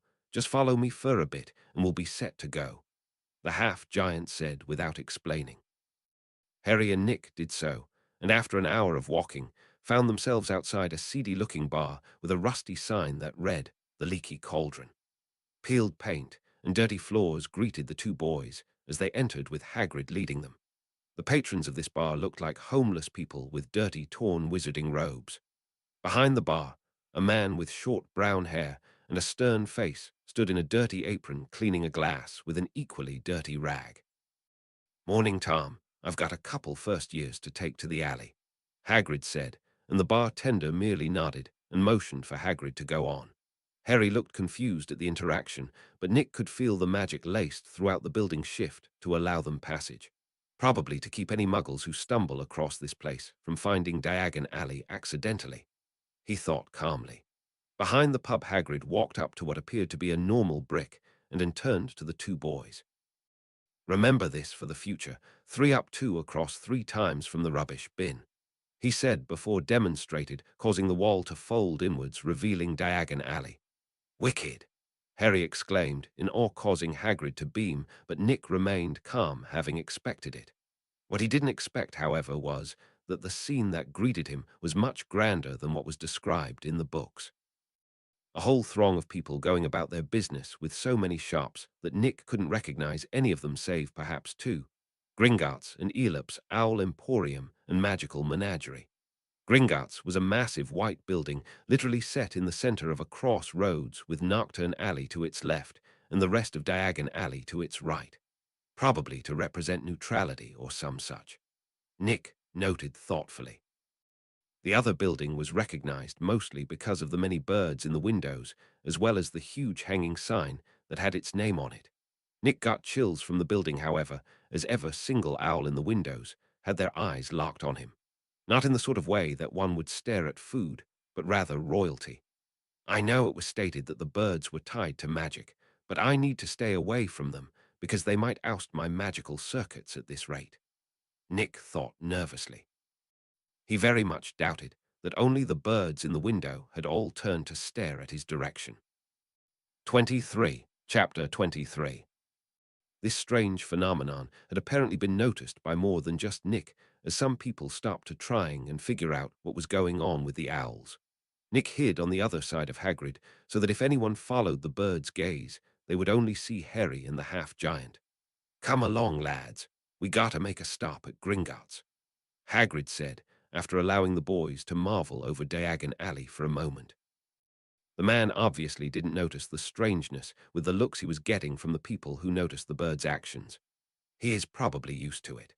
Nick reasoned easily enough and followed behind the man closely. At the entrance to Gringotts stood a very short humanoid creature at about 2 feet tall. It had long, wiry hair and a hooked nose that sat on a wrinkled face that held a large mouth seemingly set in a permanent frown. 2 beady black eyes coldly stared down anyone who approached the building, promising pain for any who thought to cause trouble. Hagrid ignored the goblin, but Nick dipped his head respectfully to the goblin and tossed it a single galleon that it snatched out of the air easily. "May you have a profitable day," Nick said calmly, and the goblin's eyes widened before it grinned, showing its shark-like teeth.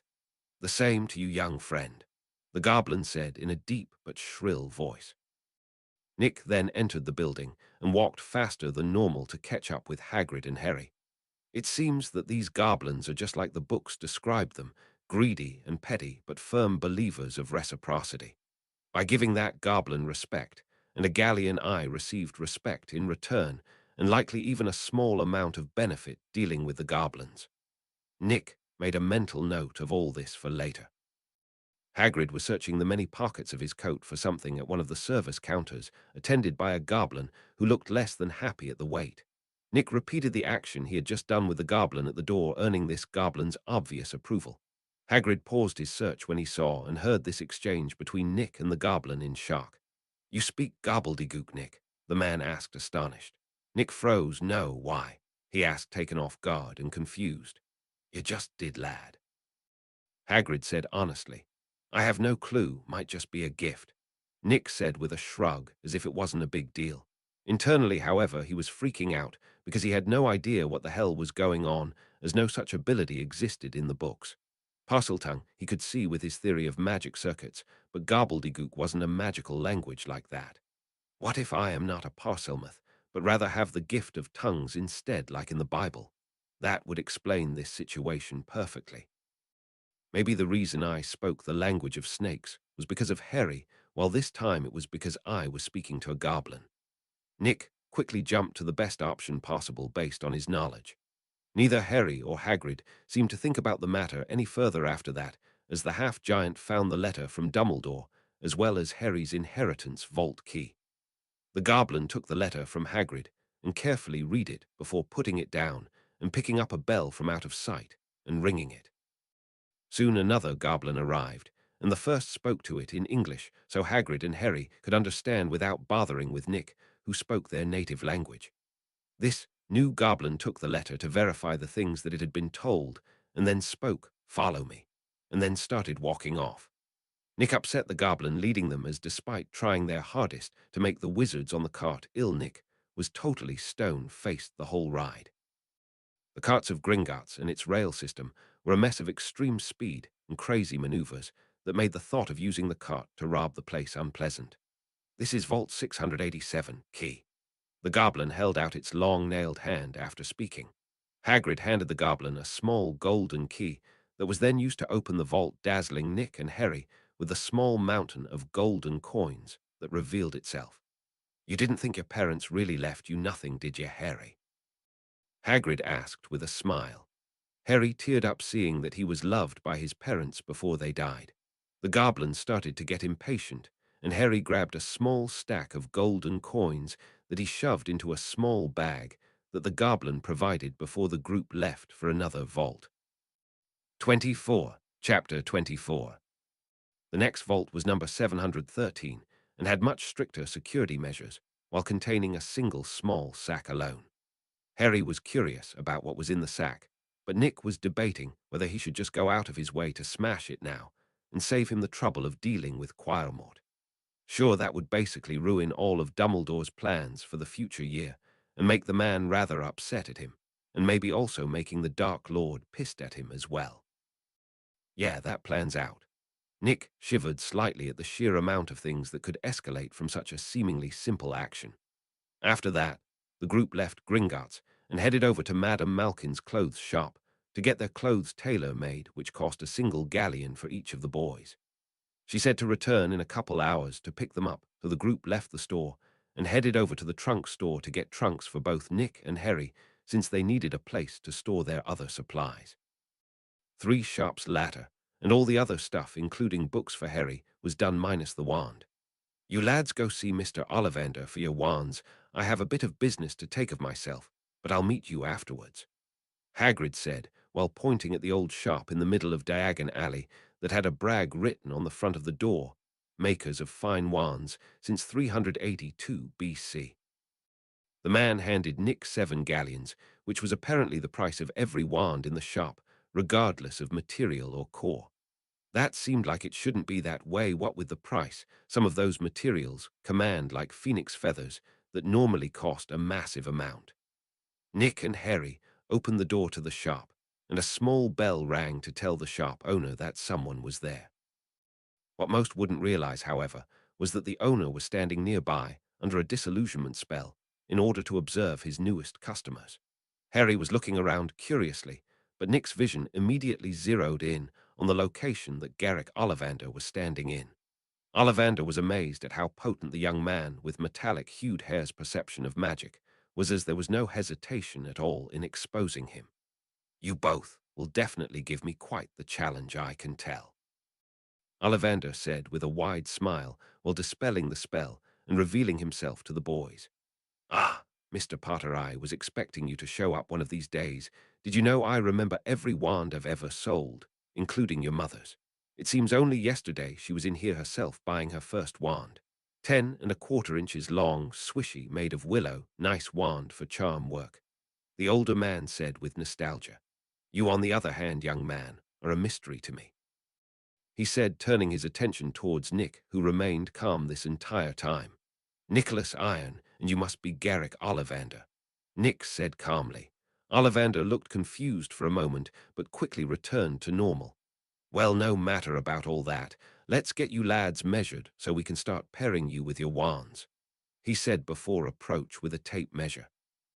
He first asked which was their wand hand, which was right for both of them, before carefully measuring them in a bunch of unusual ways, such as their finger length and palm size. The man tried to hide it, but Nick noticed that he appeared shaken when he found Sanna on his pointer finger. Nick was expecting the man to ask or say something, but nothing ever came of it, as he just acted professionally.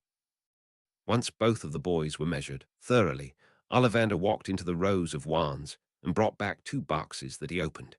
Harry eagerly reached out for the wand offered to him, but Nick could only frown while looking at the wand in front of him. To his magical sensitivity, this wand was clearly rejecting him, and so Nick just looked at Ollivander and shook his head, while the wand in Harry's hand caused a candle to explode. This quickly became a sort of revolving door game, with the elderly man taking and bringing wands back. The iconic line from the book arrived for Harry when he got his Harley and Phoenix feather wand, hinting at his ties to Voldemort. This unfortunately left only Nick without a wand, much to Ollivander's pleasure, as it seems he had a true challenge on his hands. Wand after wand came and went, and they all refused to work for Nick. 25. Chapter 25. Nick was starting to get frustrated with this, as it was starting to seem like he simply wasn't going to get a wand today, but something strange happened. Ollivander sighed for some reason after this last wand and looked at Nick with a conflicted expression. "I won't lie to you, lad, this is the first time that none of the normal combinations of wood and core have seemed to reject someone. It pains me to do so, but the only options left are the experimental wands that were never meant to be sold, because I truly have no clue of their personalities," he said seriously. Nick shrugged. "It is what it is," he said honestly, as he had given up all hope in getting a wand at this point. Ollivander nodded and walked into the back of the shop and came back with a metal trunk big enough to store a tall person comfortably with room to spare. It must have been very heavy, because the elderly man was using a spell to carry it out. When he placed it on the floor of the shop, Nick saw that it was covered in chains, wards, and locks, in such a way that it felt like it was locked to protect the world from what lay within. Ollivander slowly began to remove the protections one by one, with more than a few needing his blood to be released. Not much, mind you, merely a single drop each, but the seriousness of the situation was apparent.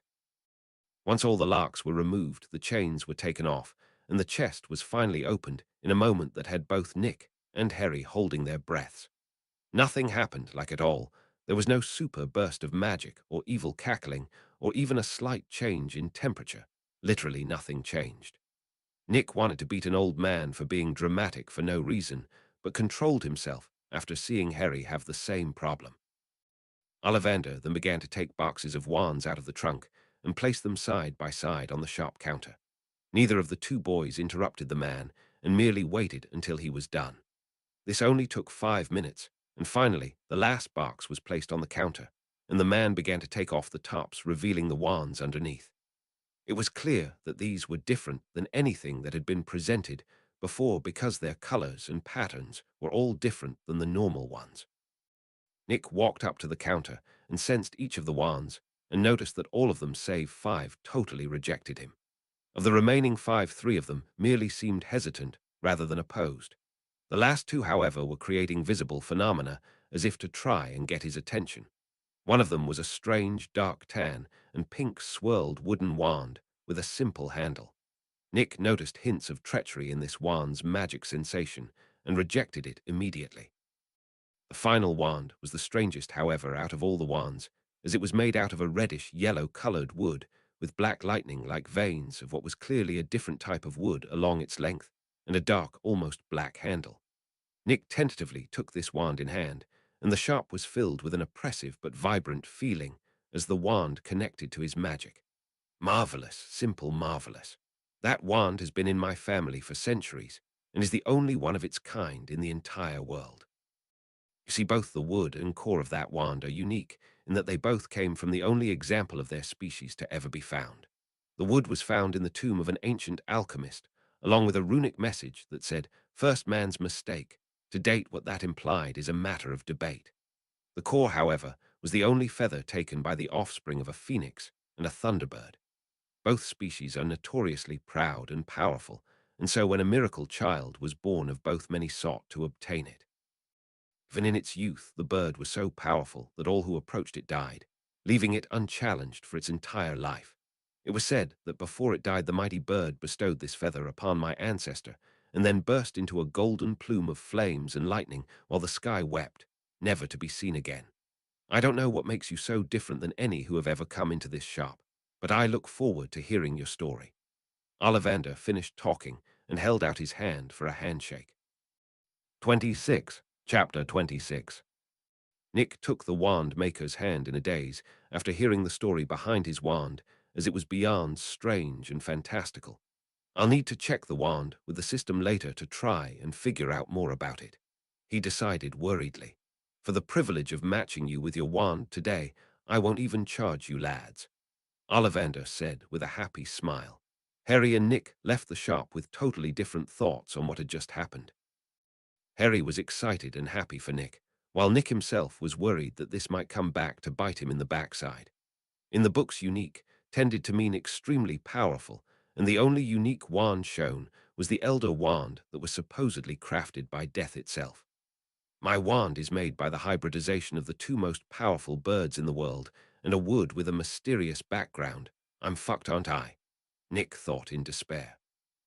Truthfully speaking, Nick had hoped to just sort of blend into the background while at Hogwarts, but if his wand was as powerful as he feared, that may well be impossible, and that didn't even include the presence of not one, not two, but three master legilimens. Namely Snape, Dumbledore, and one back of the head reciting Voldemort, all of which are likely to take note of Nick for different reasons. Voldemort, because he was an extremely talented orphan of mysterious heritage, sounds familiar, right? Dumbledore for that same reason, and because he was near Harry often. Snape, ironically, because of the other two's same reasons, and maybe to nurture Nick's obvious talent in potions. But that was doubtful. As much as Snape might want to deny it, chemistry and potions were suspiciously similar, and Nick was going for his master's degree in the subject before he died. Those memories may be almost gone at this point, but clearly he had to have some talent in the fields to be so successful, right? Hagrid showed up coincidentally right when they exited the shop with a very large white and black spotted owl in a cage. "Happy birthday, Harry," he said happily, and completely seemed to not notice the owl in question trying its hardest to shrink away from Nick and shivering in fear and reverence. "Calm yourself." Nick spoke to the bird, and the owl visible relaxed, but still maintained a respectfully lowered head. Hagrid finally noticed this odd behavior and frowned in confusion. Not normal, those actions. Only seen such a thing when Professor Dumbledore's phoenix, Fox, was around. The man said seriously, and started looking around for brilliant red and gold birds. Harry, on the other hand, realized that it was Nick that the bird was acting like this to, and remembered the story that Ollivander told them. He then explained this to Hagrid, who was stunned and fell into thought. Wizards are connected to their wands in mysterious ways, and I suppose if that story had an ounce of truth, you might seem like that mighty bird to our owl friend here, Hagrid said honestly. Suppose in her eyes you may well be royalty. Both thunderbirds and phoenix are princely creatures after all. Hagrid continued excitedly. Nick just rolled his eyes since he was aware that Hagrid was obsessed with magical creatures.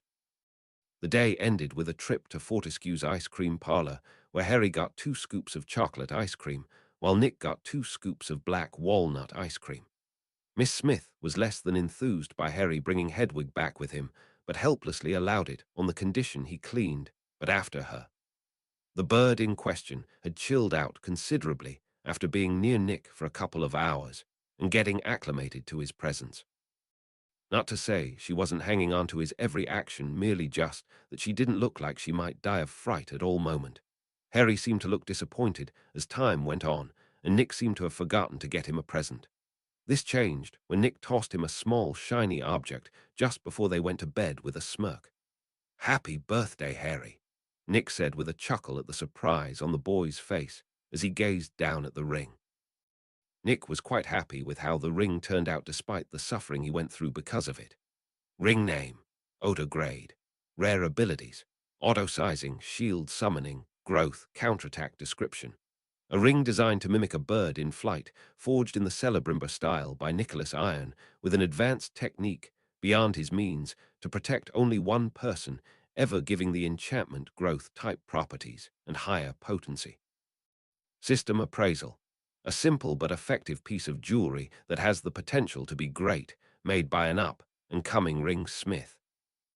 27. Chapter 27. Nick had gotten the most points out of any forging so far with the creation of that ring at a total of 152 ring points. He was pretty sure that it was only because of the strict limitations he had placed on the ring during its creation. While the growth type ability was amazing, the fact remained that the only person it would ever work for was Harry alone. Even if it became the most powerful thing Nick ever makes, which he doubted, everyone else could only suck it up and look on enviously. Nick had no doubt at all that if he ever managed to make a growth-type ring that wasn't bound to a single person, its rating would be leagues greater than Harry's ring. Still, Nick was happy that Harry liked his gift and pulled out his wand to give it a thorough look with the system before he turned in for the night. What he saw made his eyes bulge out in surprise and alarm the more he read. Wand. Primordial wood / celestial bird feather grade. Mythical abilities. Avian dominion. Unrivaled transfiguration. Fire affinity. Lightning affinity. Water affinity. Air affinity. Growth mythical ability. Heaven's wrath. Summons a bolt of celestial energy at would-be thieves that damages the soul. Description. A wand that has the potential to rival any other wand made using masterful techniques from the wood of a primordial tree and the tail feather of a celestial bird. This wand only accepts those born of two separate things that should never have been fused, yet have and grants its wielder absolute authority over all avian creatures. System appraisal. A powerful wand whose destiny to never be wielded has been broken and will carve history with every stroke it makes. Nick almost choked on his own saliva as he swallowed nervously while looking at the wand in his hand. "Oh yeah, I'm totally fucked," Nick thought in depression. "At least I know why it chose me of all people. I am a soul from a different Earth that has been transmigrated to this one. A fusion of two things that never should have. Gotta make the best of it, I suppose." Nick thought with a sigh and gave up on his original plan of anonymity. The first time in a while Nick dreamt of a certain brown-haired elven ring smith. "So you finally made something interesting, I see. Odor, ha. Your naming sense is as bad as ever it seems," the elf said in amusement. "I'm not mocking, mind you, but surely there were greater names than Protector, right? A bit too late to change the name now, of course, but still the principle stands." The elf said in exasperation, but became serious all of a sudden. "I am not here for such petty reasons, though. Anomaly has occurred due to the fusion of my crafting inheritance and your soul, causing it to begin to change towards becoming elven. This may bring unknown consequences the further the process goes. I was summoned here this time to ask your opinion of the matter by this strange system thing that is bound to you," the elf said seriously, surprising Nick. Wouldn't having an elven soul be a good thing, though? He thought in confusion. Indeed, my own thoughts mirror your own on the matter, however. The system tells me that if you agree to allow the process to continue, you will cease to be human as your body shifts, alongside yours soul, into that of one of my own people, with all the pros and cons of such a thing. You will mature physically, but otherwise remain as you are forever. You may be immortal, but you will be alone as the only one of my race in this world. No other elf in the history of my people have ever been truly alone, and we are raised to accept our agelessness. You have not been. I cannot fault you should you choose to remain human as a result. I wish you had more time to choose, for yours is not an easy one to make. But the system says you only have 3 days until the process becomes unstoppable. I am sorry. The elf said sincerely before the dream ends and Nick wakes up. Chaos was the easiest way to describe Nick's current mindset, and it showed as his wand sparked and popped at his agitation. Accidental magic becomes hard after one has bonded to a wand, as the focus siphons off the excess magic and disperses it harmlessly most of the time. Anyone who has ever truly thought about what immortality actually entails in detail could tell you how Nick was feeling at the moment in a single word: lost. 28. Chapter 28. Nick was out of it for the rest of the day, and it showed as he would just get lost in thought randomly, and it took Harry shaking him to snap him back to reality. Nick couldn't help it, as he fell into the trap that was known as philosophy. He was unable to definitively say which was truly a better choice, as both had their own problems. See, he may regret it forever by choosing either option, with only one of those being with him alive to see the world move on without him. Unless he cut off all contact with the outside world, while immortal, there was simply no way to not get noticed eventually. He could take the route that the Flammels did by basically broadcasting his immortality once, and then wait for the commotion to die down about it before resurfacing. While he may need to deal with the occasional person seeking to take his immortality somehow, by that point he would probably be invincible. Think about it for a moment. He would never leave his prime, and would only grow more skilled and powerful as time went on, because he had all the time in the world to spend learning or experimenting. There was a single thing that was incorrect about what the elf had said, in that there were in fact several sources of immortality in this world. The Flammels had the stone, vampires were a thing that people always seem to forget about, and then there was the nearly infinite ways just pure magic could be used to achieve the same. Voldemort himself took one such path with his Horcruxes, though it should be stated that he effectively cut off all paths to improvement as a result. Permanent soul damage is magically crippling, and he did it 6 times, removing any hope of recovery. As boring as it sounded, remaining human meant that Nick could live a nice full life, get married, have kids, grandkids, and eventually embrace death like an old friend. He would never need to deal with the boredom that came from doing literally everything. The worst thought he had, however, was that he may eventually become a Dark Lord just because it was some form of entertainment. Maybe he'd raise a super civilization in secret just to openly go to war with them to pass the time. The entire 3 days passed by before he finally was forced to make his choice, and he chose to embrace the change. He knew that even if somewhere far in the future he might turn cruel and evil, not taking the option was simply wasteful, and he admittedly didn't like the thought of growing old. The sleep he was expecting that night was once again centered around the brown-haired elf who had shown up once more. Nick made his choice, and the elven man simply smiled and nodded in understanding before blackness overcame Nick.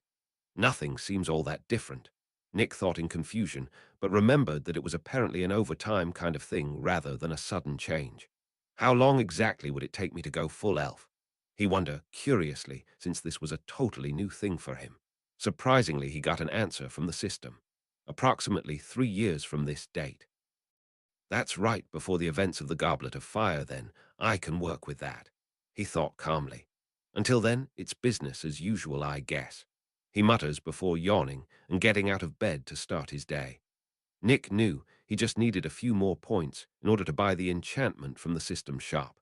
As a result, he was going to craft a few of his best quality rings to gain more points while also preparing for the nonsense he could expect from Hogwarts. One such ring he crafted out of the gold he got out of a single galleon. This ring was designed to resemble a woven rope and was quite the pain to make for Nick. He ended up having to suck it up and purchase some polishing paste for the ring in order to make it shiny and nice looking. This ring was intended for the caretaker, since magical orphans like he and Harry had 2 options in regards to where they go for the summer holidays. The first was with the family of another student, so long as the student wasn't Muggle-born. The second option was the one Nick planned on taking, which was an apprenticeship under a successful wizard. Surprisingly, very few people chose this option simply because the first put them with their friends. Nick knew that if you apprentice under the right wizard you could learn a lot, such as, for example, Ollivander. 29. Chapter 29. The ring gave Nick enough points for the enchantment, so he began working on his storage ring. The design he had for this was a bit special, as he took inspiration from the boggarts found in this world. To bring this design to fruition, Nick grabbed a little of every single metal he had, and Forge welded them all together into a hideous sort of failure Damascus. Then he shaped this hard-to-work material into a plain banded ring. He then enchanted it with all his knowledge about mimics and boggarts before shoving the purchased enchantment onto it as well. Ring name, greed grade, rare abilities, auto-sizing, formless, devouring counterattack, fear transformation, storage, 3 cubic meters, description. A monstrous creation that was created to be a hellish defender of its owner's belongings stored within. Much like a boggart, the ring doesn't have a set form and is constantly shifting while it waits for whoever is foolish enough to try and steal from it. System appraisal. A complex creation that makes one wonder about the mental state of the up-and-coming ring smith who made it. Nick chuckled at the description the system had of the ring, but wasn't surprised at the rating since space manipulation was a fairly high-tier magic. Much like how it was described, the ring was constantly changing shape into unusual designs and colors on his left pointer finger. Much like Nick had assumed, he needed a storage device in order to unlock his inventory, as it was now available. He wasted no time at all storing his school supplies and his trunk in the ring, much to Harry's envy. The boy who lived quickly learned not to try and grab the ring, however, when it transformed into Vernon's face and bit his hand. He wasn't very amused at all, but Nick thought it was hysterical to see such a fat face appear and bite someone. He did eventually apologize to Harry once he stopped laughing at him and explained that it was an anti-thievery method involving the thief's fears. Harry admitted that it was a pretty good idea, but didn't really care how Nick enchanted the thing, since he just chucked it up to another weird thing about Nick. Even after learning about magic, Harry noticed that Nick was an anomaly even in that regard, and gave up trying to figure his friend out. Every time he thought he had Nick figured out, an extra layer showed up, like the guy was an endless onion. For his mental well-being, he just chose to acknowledge that Nick was strange and move on with his life. He did have Nick promise to take his trunk in the ring as well when they left for school in a bit less than a month. Nick didn't mind this at all and was going to do it anyways, since it would be a pain to carry them otherwise. For the rest of the month, Nick took advantage of the ministry's grace period and heavily practiced magic in the workshop with Harry. His talent became apparent when he mastered each spell with laughable ease: Lumos, Wingardium Leviosa, Expelliarmus, the whole list found in the first-year books. What was supposed to be an entire year's worth of spells took him barely that month to master and use fluently. The only subjects he couldn't get any practical experience with was transfiguration and potions, since he lacked the ingredients of one and the other only had theory knowledge in the book, probably on purpose, since it was actually a very dangerous subject. One mistake, and you may need to spend the rest of your life without a finger. Kind of dangerous. An interesting thing that Nick figured out was that the Elvish that he knew, thanks to the crafting style, could be substituted with the old Latin that made up most spells. In fact, it could be substituted for literally every spell regardless of language. Nick thought it might be because it was simply a more powerful language to use for spells. Oddly though, simply waving his wand and making a command in Elvish didn't actually do anything, most of the time anyways.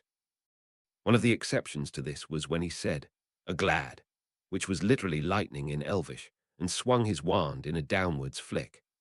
This apparently created powerful bolt of electricity to appear that was so strong that even though it struck the ground right in front of him, set off a sound like thunder and made a visible crater in the floor. Nick had decided to keep that in his bag of tricks in case he gets attacked by one back of the head Dark Lord. Because the spell was so fast, he thought a weakened Dark Lord may not be able to react to it. 30. Chapter 30. When September 1 came around, Nick and Harry were driven up to the train station by Miss Smith and dropped off, though not before Nick left her his gift. "So where is platform 9 3/4?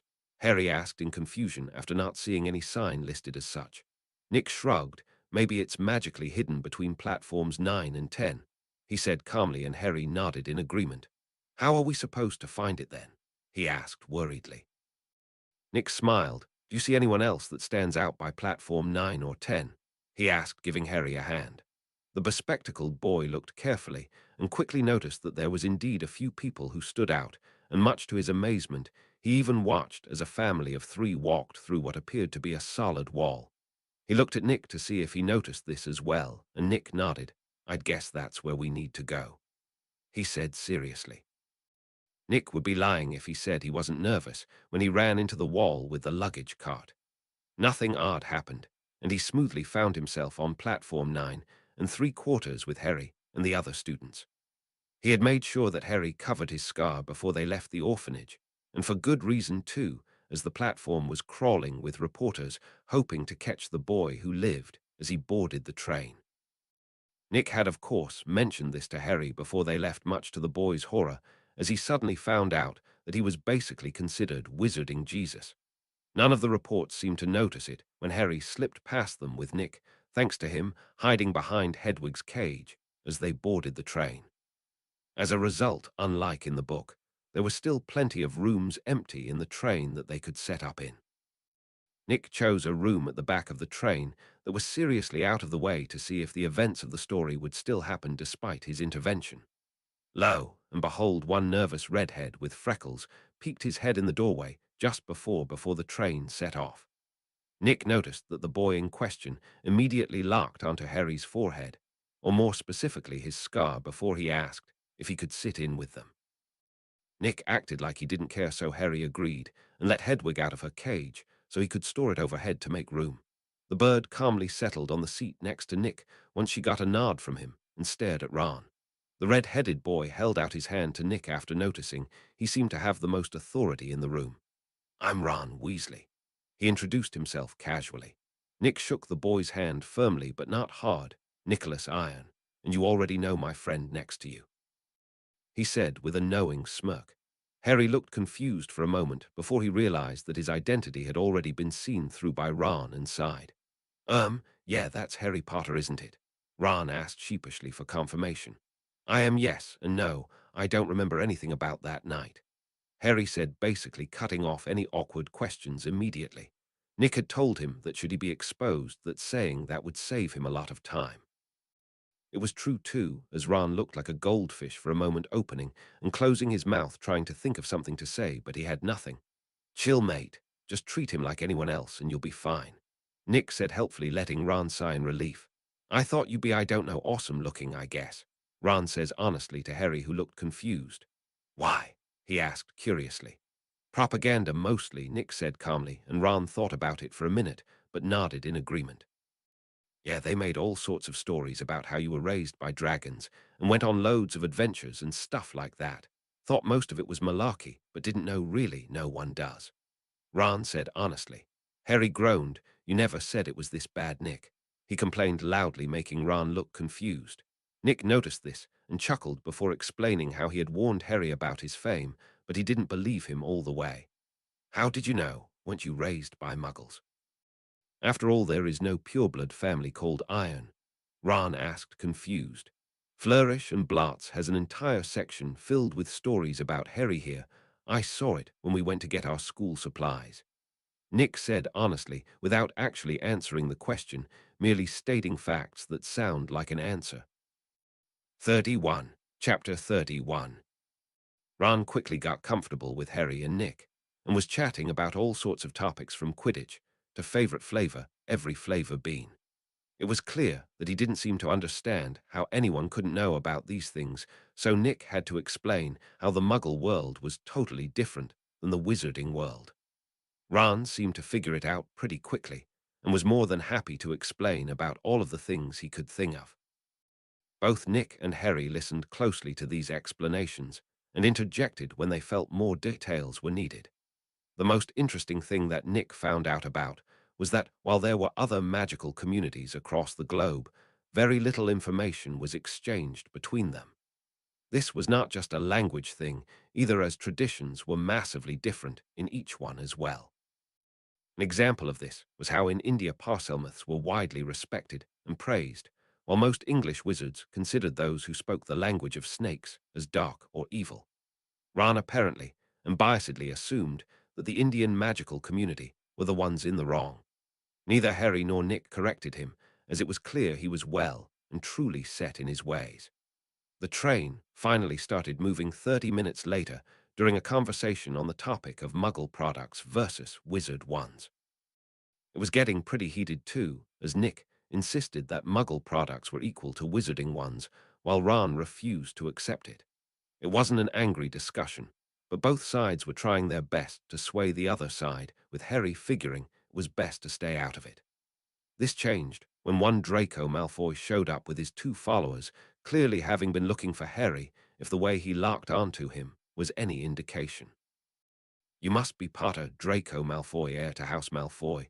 This is Crabbe and Goyle and future Slytherin," the pale blonde boy said arrogantly before seeing Ron and scoffing derisively. "You would do well picking your company better rather than sitting with blood traitors," he said, and Ron looked about 2 seconds away from throwing hands when Harry spoke up. "I'm good, thanks." Malfoy figured out that Harry had rejected him and merely scowled before leaving angrily. "Slimy git." Ron cursed angrily after Draco left. "Doesn't seem like good company at all. He didn't even greet me," Nick said jokingly, which calmed Ron down a bit. "Want to see something interesting?" Nick said mischievously with a grin. Ron and Harry looked interested. "Watch this," Nick said before getting up and opening the door before leaning out, wand in a hand. Langlock, Langlock, Langlock. 3 green spells flew out of his wand, and as if expertly aimed struck Draco and his minions in the backs, making them stumble in surprise. Before they could look back to figure out who attacked them, Nick was already back in the room with the door closed. "Bloody hell, what was that?" Ron asked, amazed at the show of magic, not even caring that Nick had attacked Malfoy and his minions. "Langlock, or the tongue-tied hex." Draco seemed to like to hear his own voice, and unless someone helps him, he won't be able to for a few hours, Nick said with a laugh. Both Ron and Harry laughed once they also understood that Nick had just pranked Malfoy good. "Where'd you learn that from?" Ron asked excitedly. "The Defense Against the Dark Arts book. It's completely harmless and easy to get rid of, but good fun against a loud mouth," Nick explained honestly, and the redhead dug out his book to look for the spell. Harry also looked over Ron's shoulder to try and learn the spell in question, since it seemed pretty fun. Once they found the spell, they started to practice it with some pointers from Nick to make it easier to pick up. Within an hour of this, they both could cast the spell, but still needed a bit of a wind-up, unlike Nick. At that point, they were both quite hungry, and as if summoned by their stomachs, the food cart reached them. Ron awkwardly said that he was good and pulled out a crushed sandwich from his pocket. Nick and Harry both shared a look and grinned. "We'll take one of each," they said at the same time with smiles, and pulled out 7 galleons each that was left over from not needing to buy their wands. Ron decisively tossed the sandwich out the window when offered to join in on the treat feast. Much like normal, the chocolate frog card Harry got was Dumbledore, but this time Nick kept it along with his own frog card with Ignatia Wildsmith, the creator of the Flu Network. 32. Chapter 32.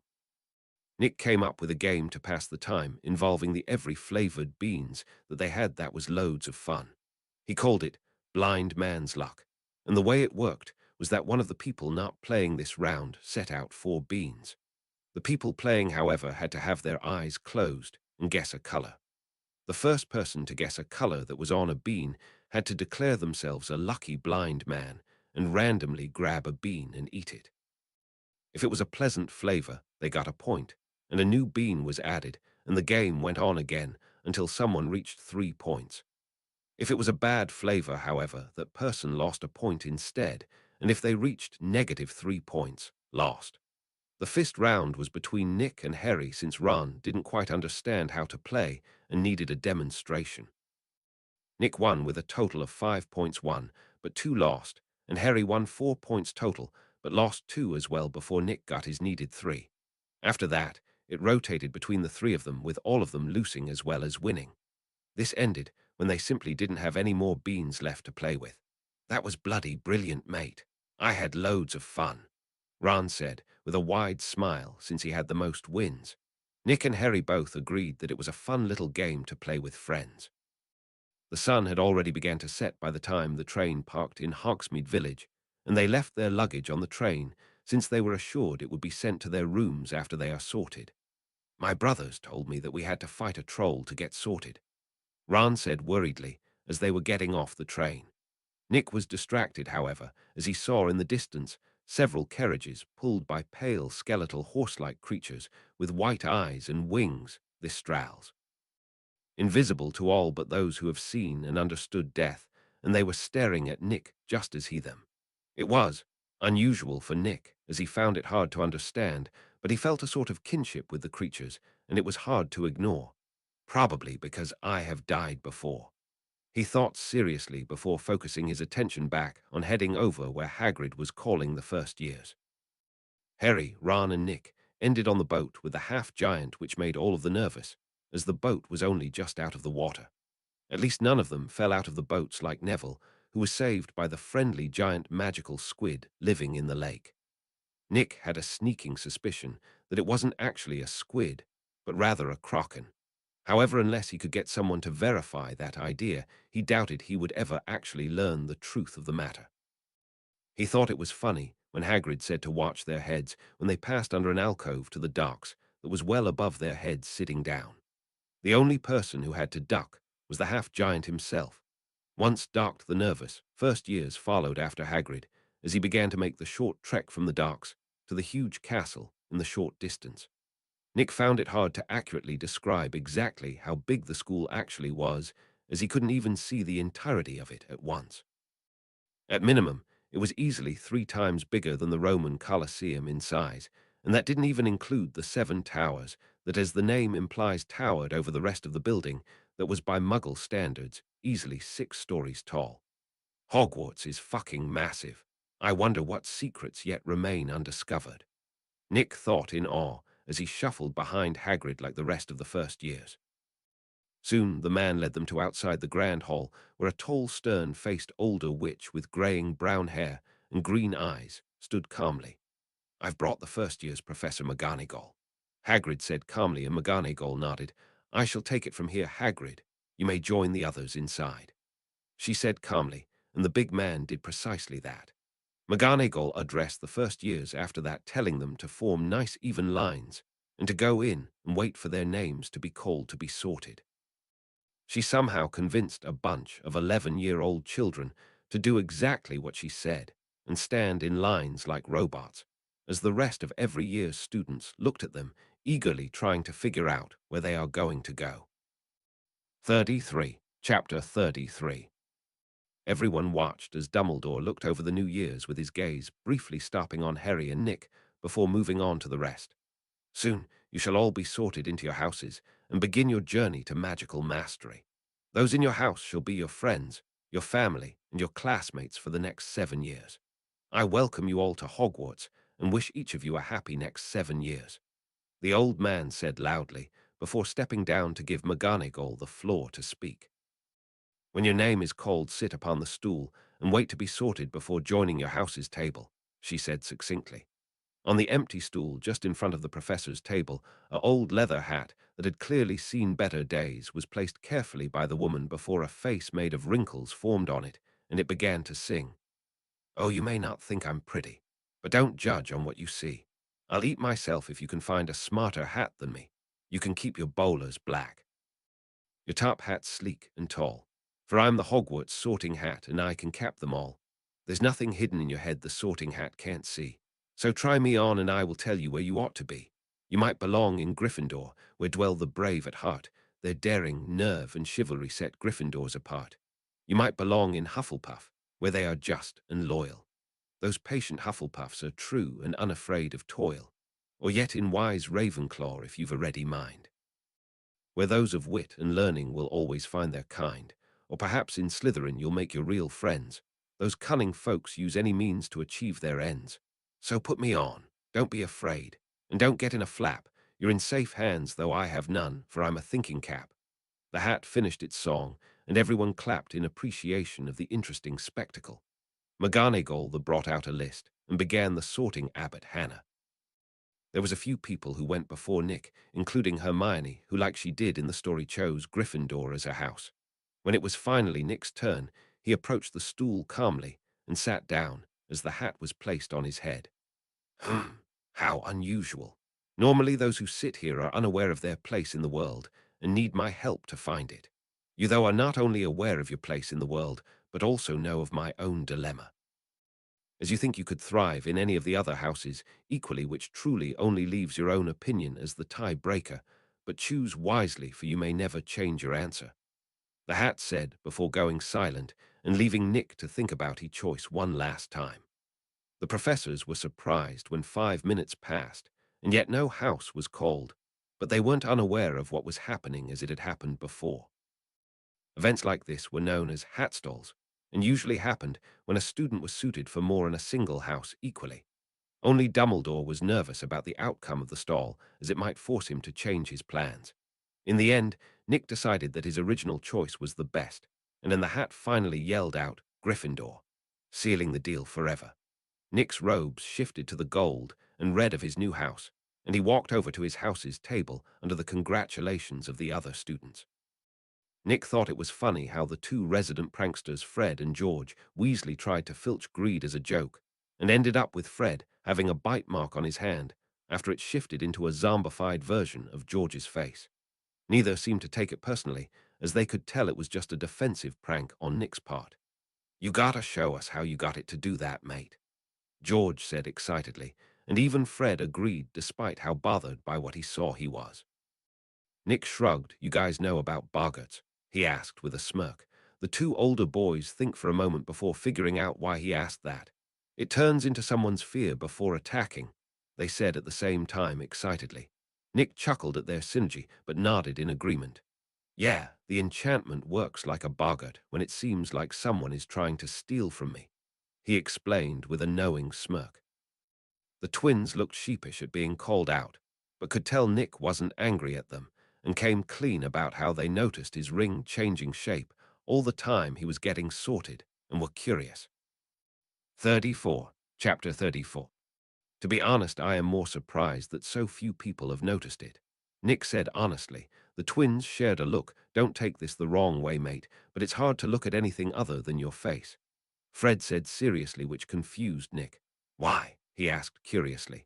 It's that wicked scar you got on your forehead and those eyes, mate. They're hard to look away from. George said honestly. I can get the scar, but what's so interesting about my eyes? Nick asked, confused. The twins shared another look. We thought you could tell us, mate. They are golden, like a hawk, they said at the same time. Nick frowned when he heard this, as he had assumed it might have something to do with his wand and current location. Just like the wizard, it's bonded to wands grow alongside their wielders, and very rarely this manifest as an external feature. Usually it's a very small change, like a slight shift, in the tiniest parts of a wizard's eye, like with how Dumbledore has the tiniest bit of phoenix-like eyes. Nick thought that because of how special his wand was, and how much pure magical energy was in Hogwarts, his eyes must have made an almost instant flip in color when he arrived. The worst part was that he was certain that this change was permanent too, since it was based on his connection to his wand. Nick could only tell the truth and say he has no idea and try and change the subject by dangling the offer to get similar rings in front of the twins. They noticed his reluctance to talk about his eyes further and willingly took the bait he offered them and promised to hash out the details later. The sorting ceremony was still ongoing, which is why the conversation was cut short, but Nick didn't mind. Much like he expected, Harry also got put in Gryffindor, which created a whole ruckus from the house, who were excited to have Wizarding Jesus. Ron also got put in Gryffindor as well, but honestly speaking, Nick wouldn't put it past the hat to pull a fast one and send him to Hufflepuff for his loyalty. Even in the books, Ron never truly abandoned his friends, despite falling out with them a few times, which proved his loyalty. Once the sorting was done, Dumbledore took to the podium again and began to speak. I have a few start-of-term notices I wish to announce. Please note that the forest is strictly forbidden to all students. Also, our caretaker, Mr. Filch, has asked me to remind you that the third-floor corridor on the right side is out of bounds to everyone who does not want to die the most painful death. With all of that said, I have said enough, and will leave you to your meal with 4 words. Nitwit, blubber, ardment. Tweak, he said, and food appeared on the tables in copious amounts. Nick curiously grabbed the cup near him and took a sip of the orange-colored juice in it, but grimaced. Pure pumpkin juice tastes a bit weird. Should add some vanilla, honey, and cinnamon to it. He muttered, and much to his surprise, the liquid vanished for a moment before returning with a slightly darker color. Tasting it again, he found the liquid to now taste like pumpkin pie in a cup, which was totally fine by him. Thanks. He muttered to what he assumed was the house elves eavesdropping on the students to fix any complaints they had. The food was fantastic and varied, but mostly English in origin, which bothered Nick a bit, as he kinda wanted some tacos. He voiced this and grinned as moments later 6 supreme tacos appeared in front of him, and if he had been looking at the professor's table, Dumbledore as well. The old wizard had been paying close attention to Nick since he appeared, and as a result was aware of the new ring he was wearing as well as what it seemed to do. After their last encounter, the headmaster had looked into Nick's background and was surprised to learn that he seemed to appear out of thin air one day a few months ago.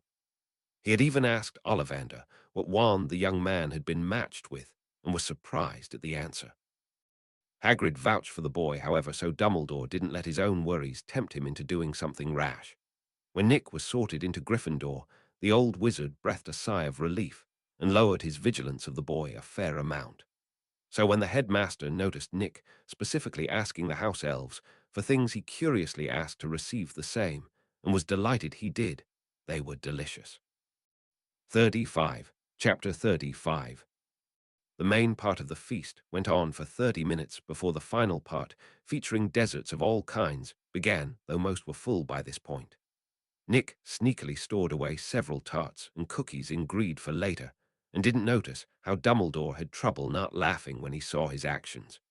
It was a childish action that earned a bit of goodwill from the old wizard and gave him snacks for the next few days, though he only knew about the second part.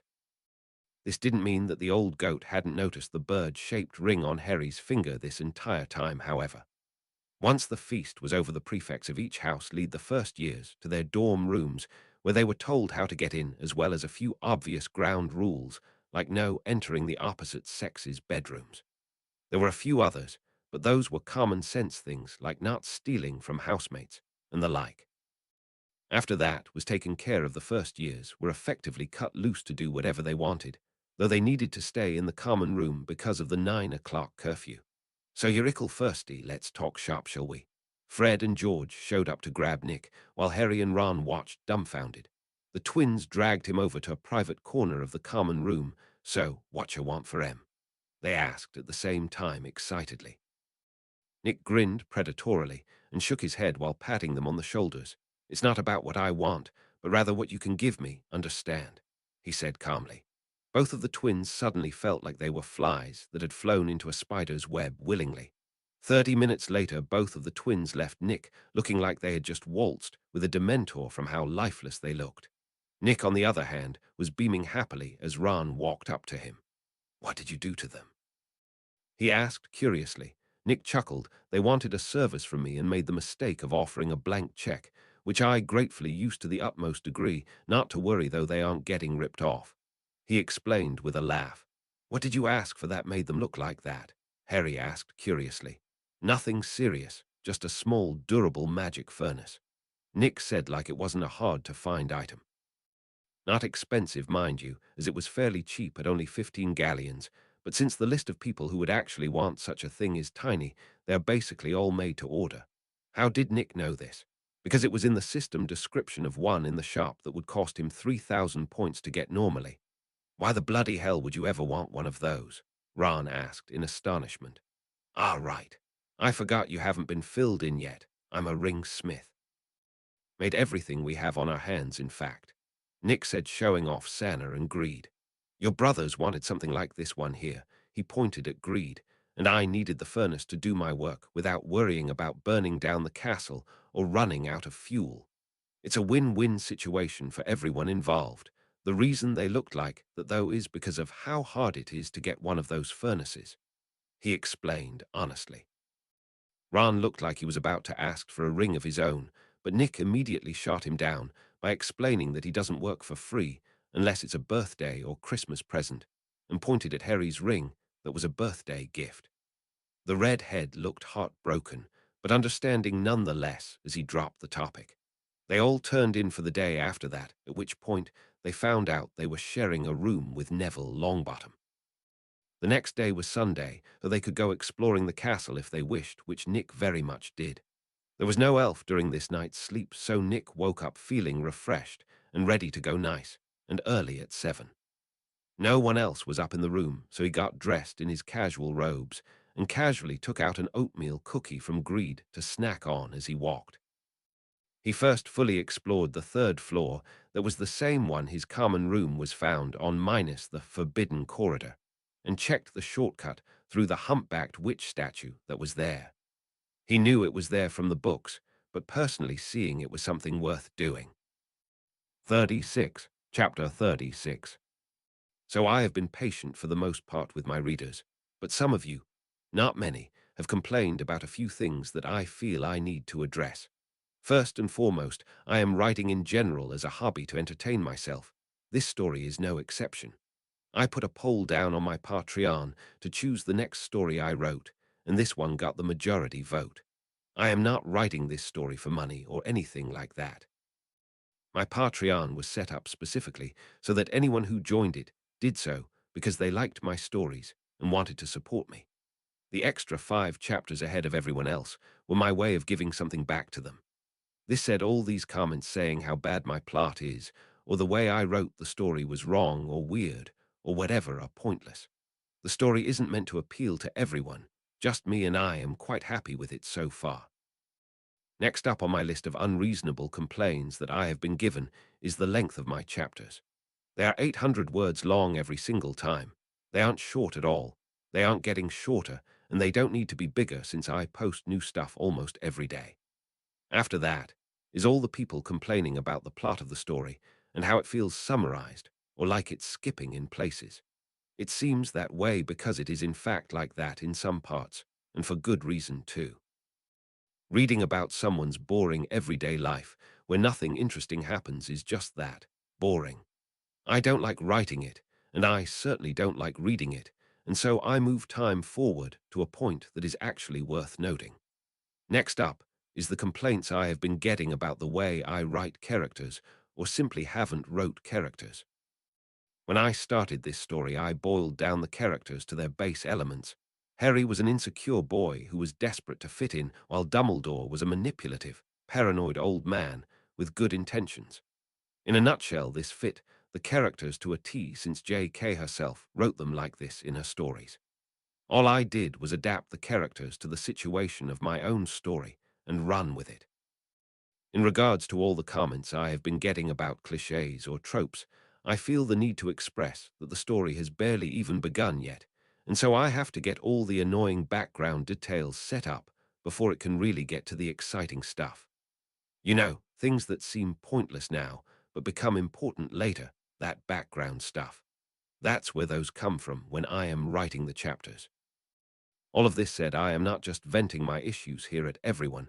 I truly do appreciate that others read my stories and enjoy them, and I even enjoy when people ask reasonable questions like, does his avian dominion apply to the Strals or Velas? Things like that. It makes me happy to see people engaging with the story and trying to figure out what I am setting up for the future and what is actually just fluff. For everyone who isn't part of the groups, this is targeted at I apologize that you were subjected to this post and ask for your understanding. 37. Chapter 37. Nick found the charms classroom, as well as a few other nifty little things, like how there was a spot hidden behind a painting of a puppy in one of the unused classroom that you needed to move the ball in the painting to access. It was a small spot, but Nick figured it could be a good place to hide things he couldn't keep on him. The 4th floor was even more boring, as all he found was the history of magic classroom and the hospital wing without even a single secret passage. that he could find despite trying for an hour, much to the amusement of the living portraits. The fifth floor was a bit more interesting as Nick found the music room, the art room, the prefect's bathroom, and the Muggle studies classroom. There were a few portraits, of course, since the things were almost everywhere in the castle. The greatest find, however, was the secret room he discovered by talking to the oldest of said portraits. It was accessed by twisting a certain torch to the right 90 degrees before pushing it up. This made the wall next to it fold inward to reveal the hidden room that was a right mess with webs and broken furniture everywhere. Otherwise, Nick thought it would be a perfect spot, do forbidden things, if he felt the need. The sixth floor was the one that confused Nick to a degree, as it was totally normal other than the secret passageway to Filch's storeroom, where he keeps all the things he confiscates. Nick was pretty sure this was how the twins stole the Marauder's map from the grumpy old squib. He moved on to the seventh floor that he knew without a doubt had something exciting. He found the divination classroom, a secret passage back to the third floor, and of course the room of requirement. When he reached the room, Nick immediately knew what he wanted from it without any issue. He paced back and forth in front of the tapestry of Barnabas, repeating the sentence, "I want all the lost money," in his head 3 times, causing a simple door to manifest on the blank wall next to the tapestry. Opening the door, Nick was surprised to see that there actually wasn't a lot of money in the room, merely a small pile about a foot tall. He asked the room to separate the coins by type, which was he learned that most of them were bronze nuts, with silver sickles coming in second and golden galleons in last. In fact, there was only 62 galleons in the entire pile. He took everything, of course, since money was money, but he was hoping for more. It only dawned on him, after collecting all the money into greed, that the house elves probably collect most of the lost money and turn it into Dumbledore, so what he just got was probably only what they missed for whatever reason. He then left the room, causing the door to vanish, as if it was never there to begin with, and started to pace again. This time, however, he wanted all the lost magical metal objects, and boy, did the room deliver big. Inside the room was a small mountain's worth of metal objects that were all made of magical metal. Most of it was everyday stuff like dragon steel that was literally just steel made with dragon flames. Magical, yes, useful, not really.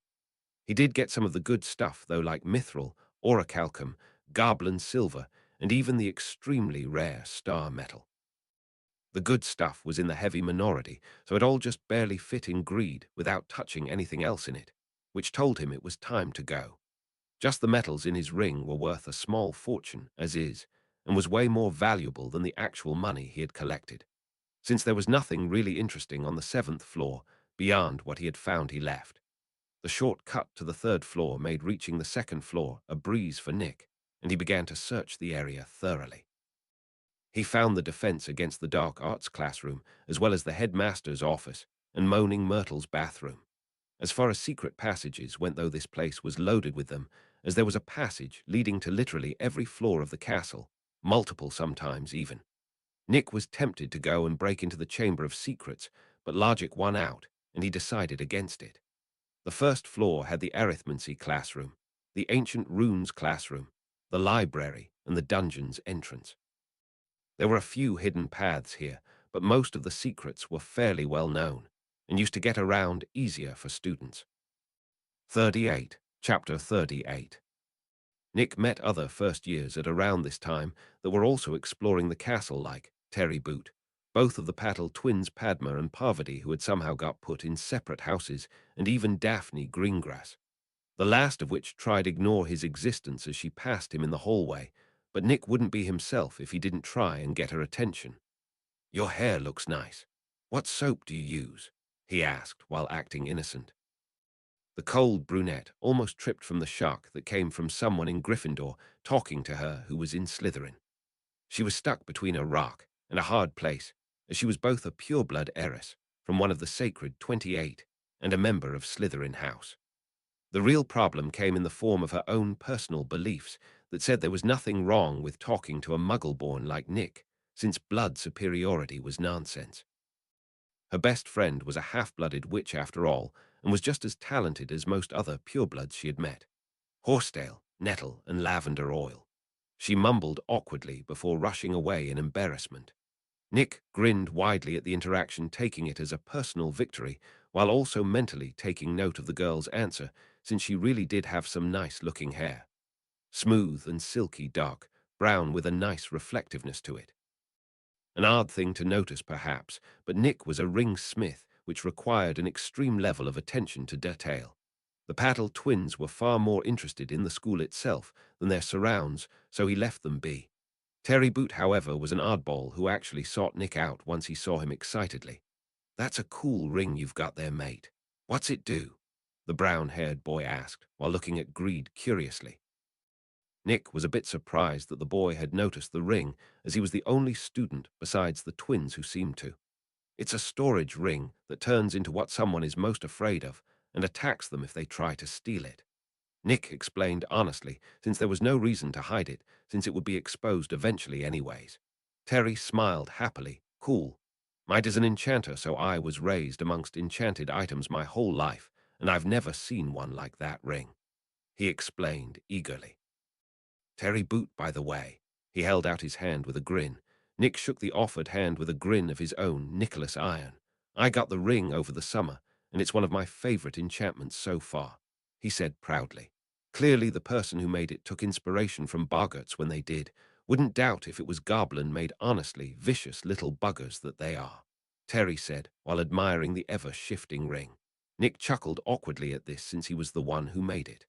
"Ah, I almost forgot to catch up with Anthony. Sorry to leave like this, Nick," Terry said suddenly, as he remembered what he was doing before he saw Nick, and left quickly, heading towards the direction of the library. "He seems interesting enough," Nick thought with a chuckle before he started to walk again. The landscape outside the windows was very picturesque as the sun reflected off the Black Lake, and the forbidden forest stood ominously in the distance past the Quidditch pitch. Nick found himself alone eventually, and after double-checking that he truly was, he closed his eyes and extended his magical senses.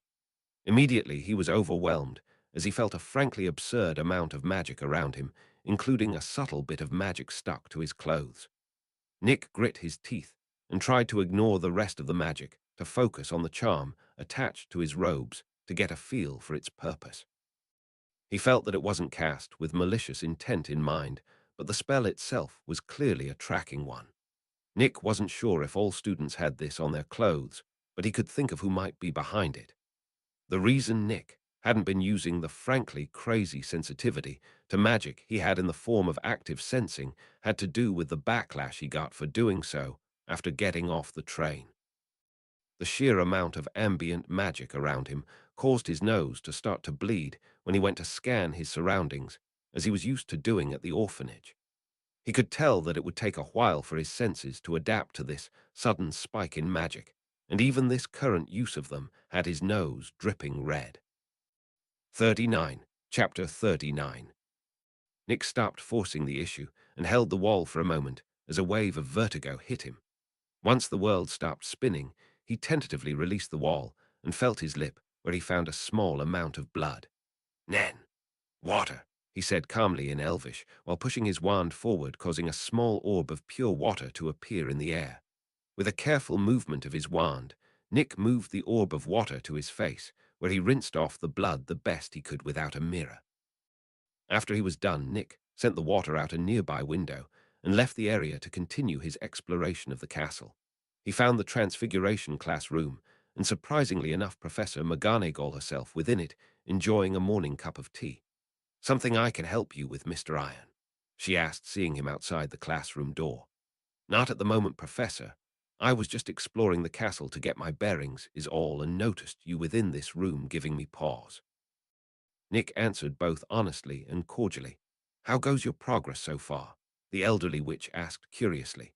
"Splendidly, Professor. I have already cleared the 2nd to 7th floors from my list, and only require this one and the dungeons to be fully aware of majority of the castle," he answered honestly. McGonagall raised an eyebrow in surprise at this, an impressive speed, I admit. "I expect you will have no trouble being on time for lessons come tomorrow then?" she asked seriously. Nick nodded with a grin. "Unless something unusual happens to delay me, I ought to be amongst the first to arrive from my housemates," he said confidently. The elderly witch had the smallest upturned corner of her mouth. "Very well, young man, I shall hold you accountable to that. Off you trot now," she said, waving him away dismissively. She wasn't half as stern as the books made her sound, though then again my interaction might be because I am neither in trouble nor in class. Nick thought as he left. He started to come across more and more people as time moved on and lunchtime arrived in the castle, and others seemed to realize they had no clue where the other classes were. He found the fruit bowl painting that apparently led to the kitchens, and noted that it was right near the Hufflepuff common room that was hidden in a barrel by the wine cellar. The dungeons were past the wine cellar and led underneath the black lake apparently, which explained why the entire area was almost frigid in temperature. Architecture-wise, very little was different than the rest of the castle save for a couple things. First was the noticeable uptick of snake motifs adorning practically everything. Second was the overabundance of disused prison cells, because it was a dungeon, of course. Finally, however, was the potions classroom and ingredient storage room not far from it. Nick noticed a lot of Slytherin students in this part of the castle, and they definitely noticed him as well. "You there, mudblood?" He heard an ever so irritating voice call out with an offensive word, and it took considerable willpower not to turn and use a hex on its owner. "What do you want, Malfoy?" Nick said, turning around with an irritated expression. The blond boy froze momentarily as he found himself staring at Nick's golden eyes. "You see, I happened to spot you polluting the air down here and decided to do something about it." Malfoy quickly recovered and said loudly with a sneer, "By all means do go on. I'm sure Professor Snape would love to hear more, Malfoy." Nick said, while looking at that same professor who had just rounded the nearby corner and saw them both. Malfoy turned to follow Nick's line of sight and could only grit his teeth and leave angrily, seeing that Snape was indeed standing there with his usual resting bitch face. Seeing that nothing happened, Snape seemed almost disappointed and chose to ignore Nick and walk into the potions classroom brutally. "That guy's got issues.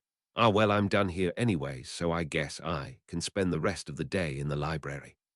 Nick thought before leaving the dungeons and walking through the halls of the first floor to the library at the eastern portion of the castle.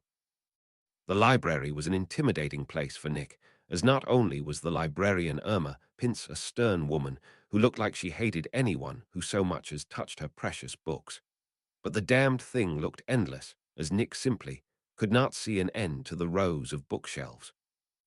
40, Chapter 40.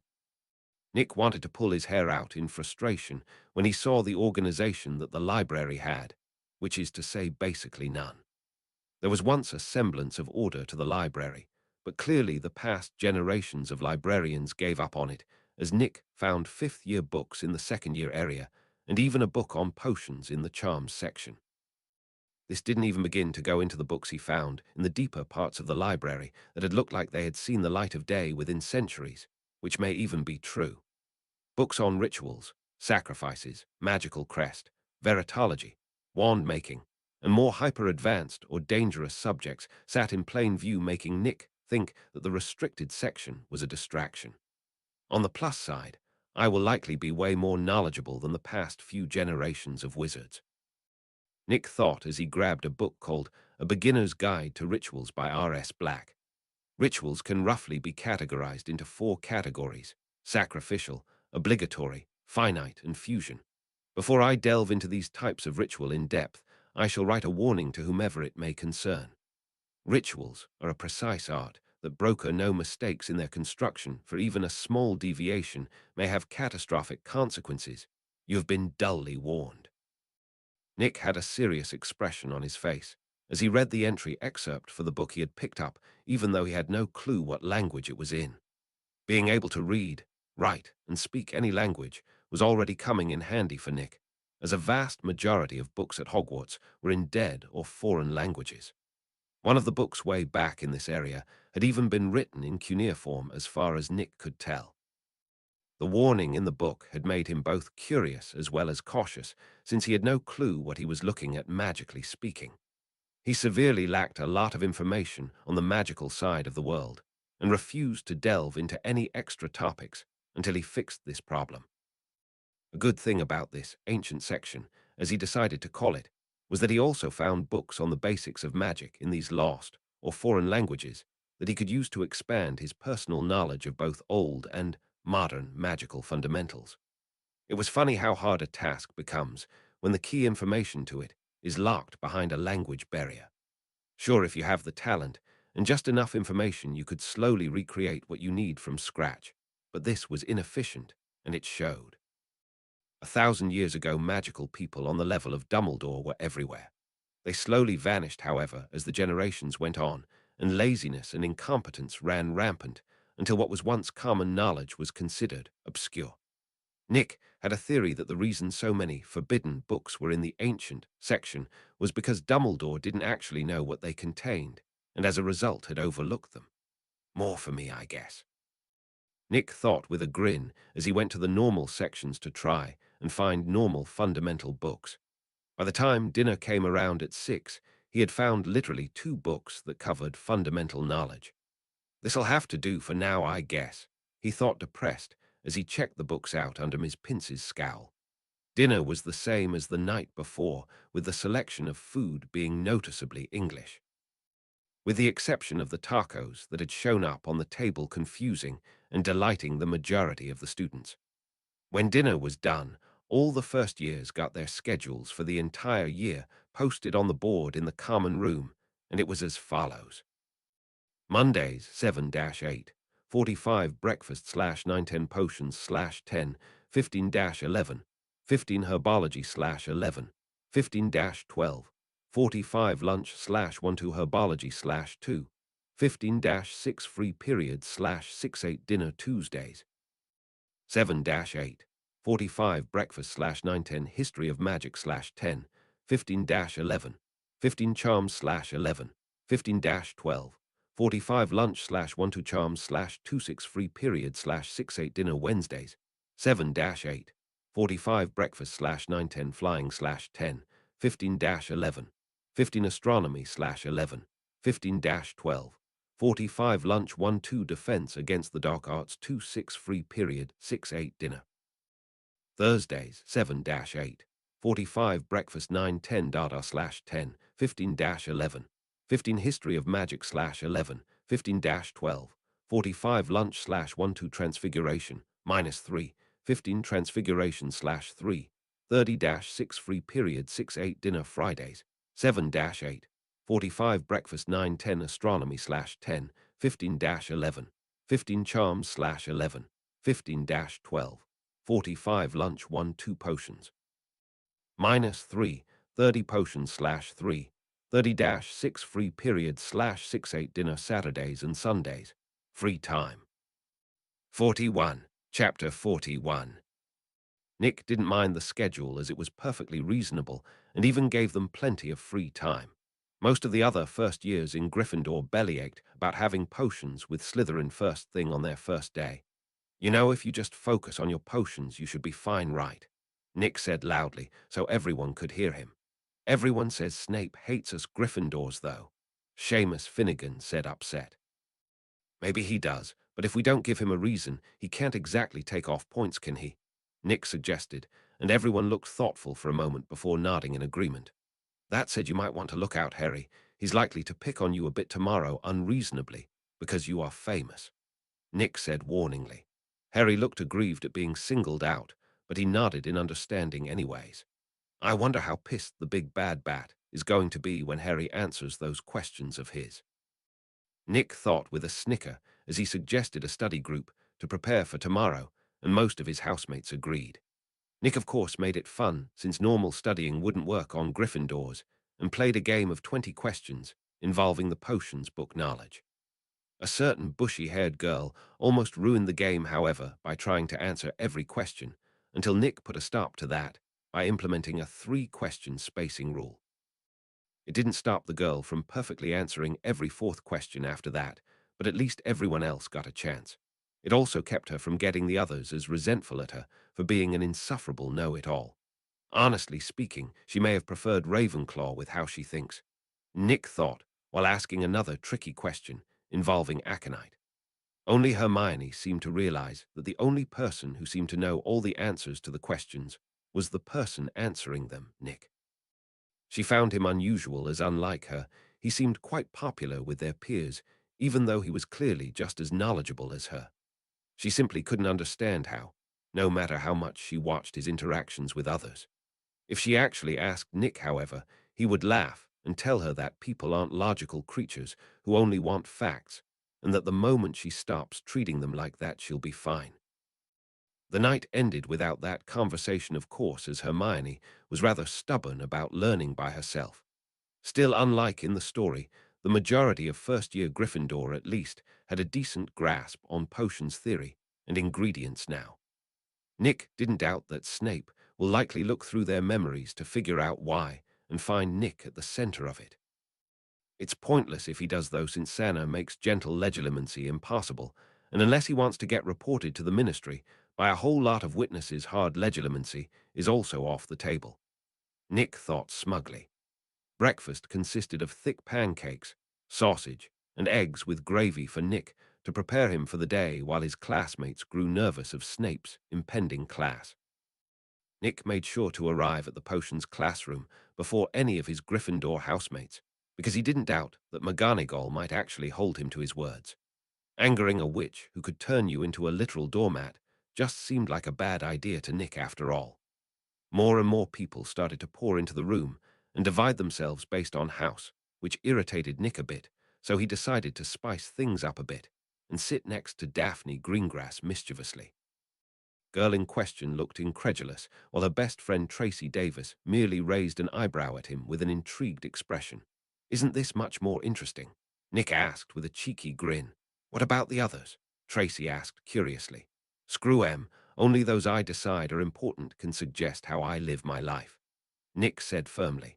Both the girls were surprised to hear this answer, but both smiled and nodded in agreement.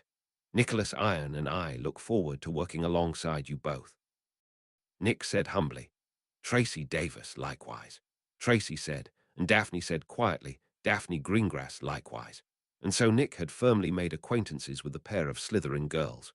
Harry, Ron, and Hermione ended up working together like in canon as a result, though Ron looked unbelievably conflicted when he saw Nick chatting with the two Slytherin girls peacefully. Soon enough the time for class came, and Snape walked in with his black robes dragged behind him with a menacing look. He took roll call but paused at Harry's name. "Ah, yes," he said softly, "Harry Potter, our new celebrity." Malfoy and his minions snickered. 42. Chapter 42. "You are here to learn the subtle science and exact art of potion making," he began, but even speaking barely louder than a whisper, everyone heard him clearly. "As there is little foolish wand-waving here, many of you will hardly believe this is magic. I don't expect you will really understand the beauty of the softly simmering cauldron with its shimmering fumes, the delicate power of liquids that creep through human veins, bewitching the mind, ensnaring the senses. I can teach you how to bottle fame, brew glory, even stop a death, if you want as big a bunch of dunderheads as I usually have to teach." Everyone was silent, enraptured by his speech. "Potter," he said, suddenly calling out Harry, "what would I get if I added powdered root of asphodel to an infusion of wormhood?" he asked seriously. "Draught of living death, sir," Harry said respectfully and honestly. Snape was caught off guard that Harry knew the answer, but quickly recovered. "Where would you look if I asked you to find me a bezoar?" he asked calmly. "In a goat, sir," Harry answered again, catching the man off guard. "Final question, Potter, between monkshood and wolfsbane?" he asked, much less confrontational now. "They are the same thing, Professor Aconite," Harry said still respectfully. Snape grunted slightly before glaring at the rest of the class. "Well, why aren't you writing that down?" he asked angrily, but Nick noticed the man shooting him a glance before flinching away when Sana ripped up his legilimency threads. Nick didn't antagonize the professor, but focused on copying the potion recipe for a cure for boils that was on the nearby board. Nick noticed that the recipe was different than the one in the book, and guessed that Snape had modified it to be better than the original. Snape noticed what Nick was doing, but didn't say anything about it, since if he could recognize the value of the information, he might actually deserve to be in the class. "On the board is the recipe to the cure for boils. I expect a finished product to be turned in at the end of class," Snape said, and all the students minus Nick got up to collect the ingredients for the potion. Snape smirked ever so slightly when he saw what Nick was doing instead, preparing his work area thoroughly. Snape would need to be blind not to see the clear signs of talent for the craft in Nick, and so chose to ignore him entirely. The two girls partnered with Nick brought back a full set of perfect ingredients, which didn't surprise him at all. Nick knew the Gringotts family owned most of the potion ingredient farms in the British Isles after all, and so Daphne as the heir should be very familiar with what is good quality. Nick got the potion started by filling the cauldron about halfway with water while the girls began to prepare the first ingredient, 6 snake fangs. Once the fangs were powdered, Nick checked the quality and had them grind them again since they were too coarse. Once the fangs were finely ground, he added 4 measures of the powder to the bubbling water and heated the mixture to 250 degrees for 10 seconds. He then waved his wand over the cauldron to stabilize the mixture before sitting down to wait 30 minutes. "How are you so good at this? Aren't you a muggle-born?" Tracy asked quietly since they needed to wait. Nick chuckled. "Purebloods don't have a monopoly on talent and hard work. Sadly, the second of those seems particularly lacking," he said honestly. Both of the girls were astonished at Nick's answer, as he had basically shot down the idea of blood superiority openly, and the worst part was that he simply wasn't wrong.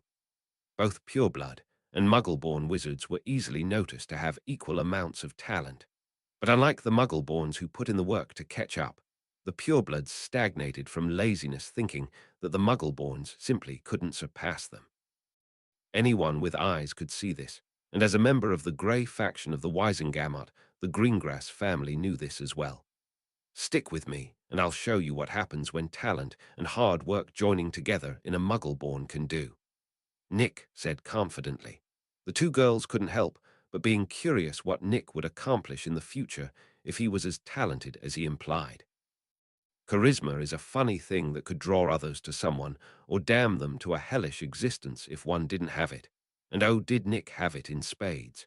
He spoke, and you just couldn't help yourself from listening completely unaware that you were now caught in his own gravity.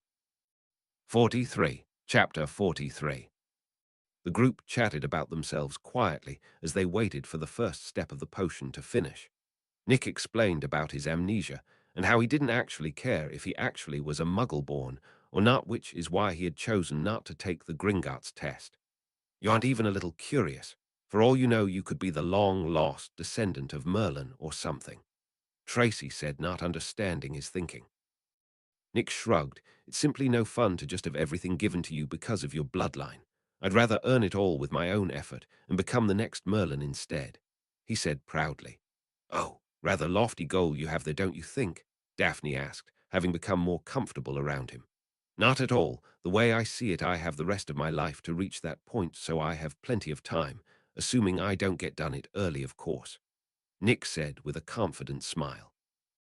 They chatted a bit more about themselves, and Nick learned about the blood malediction that had been cast on the Greengrass family 400 years ago, that they have been searching for a cure of this whole time.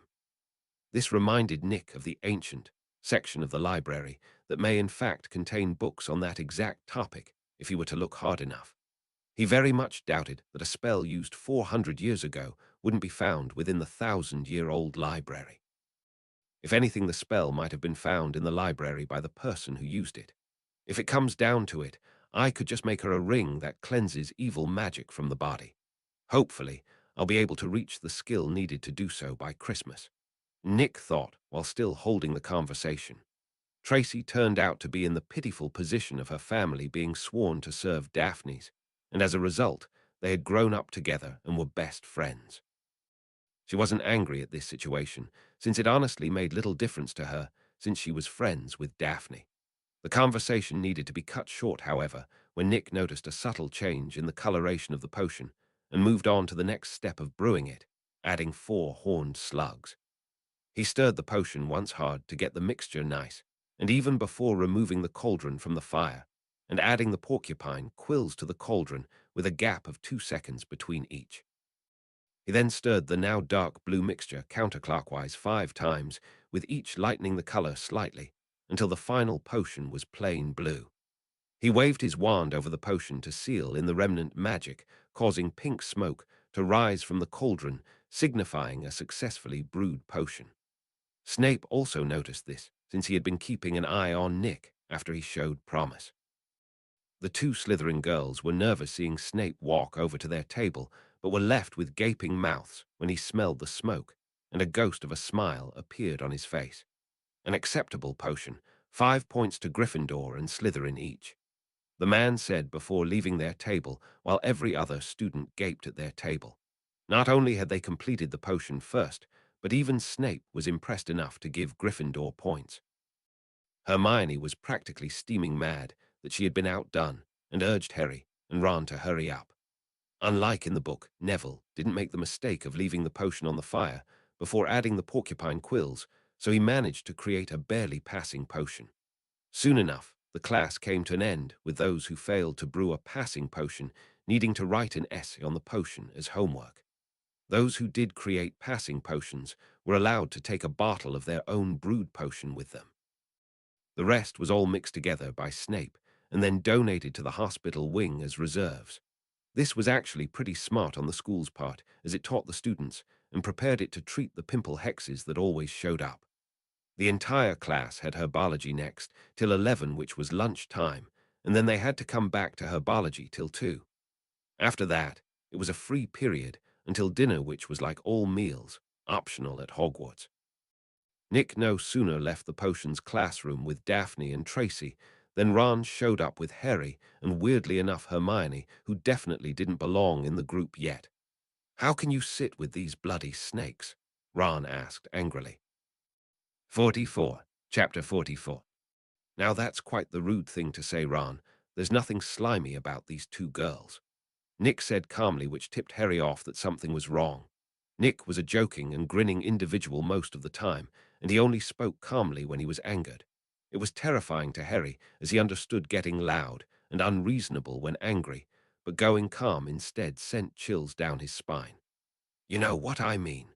No one in Slytherin is ever a good person," Ron said, turning as red as his hair, while Tracy and Daphne shifted uncomfortably behind Nick. "That is simply not true, and I can prove it. Merlin himself was part of Slytherin, as well as many other famous wizards. What you're talking about is personal bias, not fact," Nick said calmly, before leaving the red head stuck in place, as he tried to find a way to argue with what Nick said. Harry decisively sided with Nick on this particular argument and introduced himself to Daphne and Tracy. Hermione simply left without any input at all once she figured out that it was a pointless spat. The two Slytherin girls separated from Nick and Harry since they didn't want to sit at another house's table and get stared at by the entire thing. "You all right?" Harry asked as they sat down at the long table. "Yeah, I'm fine, Harry. Just didn't expect to have to expose him so soon," Nick said with a sigh. Harry looked confused. "What do you mean?" he asked. "The guy's a sheep, mate. His opinions aren't his, but rather things he's picked up from his surroundings. Rumors say that most dark wizards come from Slytherin, so he thinks all Slytherin are evil. Get it?" Nick said while skewering a sausage in frustration. Harry thinks about for a moment and then compares what he's seen of Ron and has to admit that the idea fits.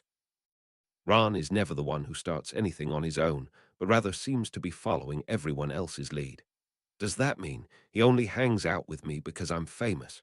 Harry asked with a sad expression that hurt to look at. Nick sighed but nodded, at the moment yes. "While he may hang out with you for genuine reasons eventually, he is just here for your fame at the moment," Nick said honestly, and he could see the hurt in Harry's eyes.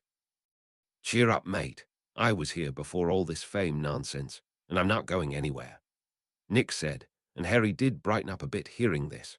Ron eventually sat at the Gryffindor table, but avoided making eye contact with Nick, which worked just fine for him.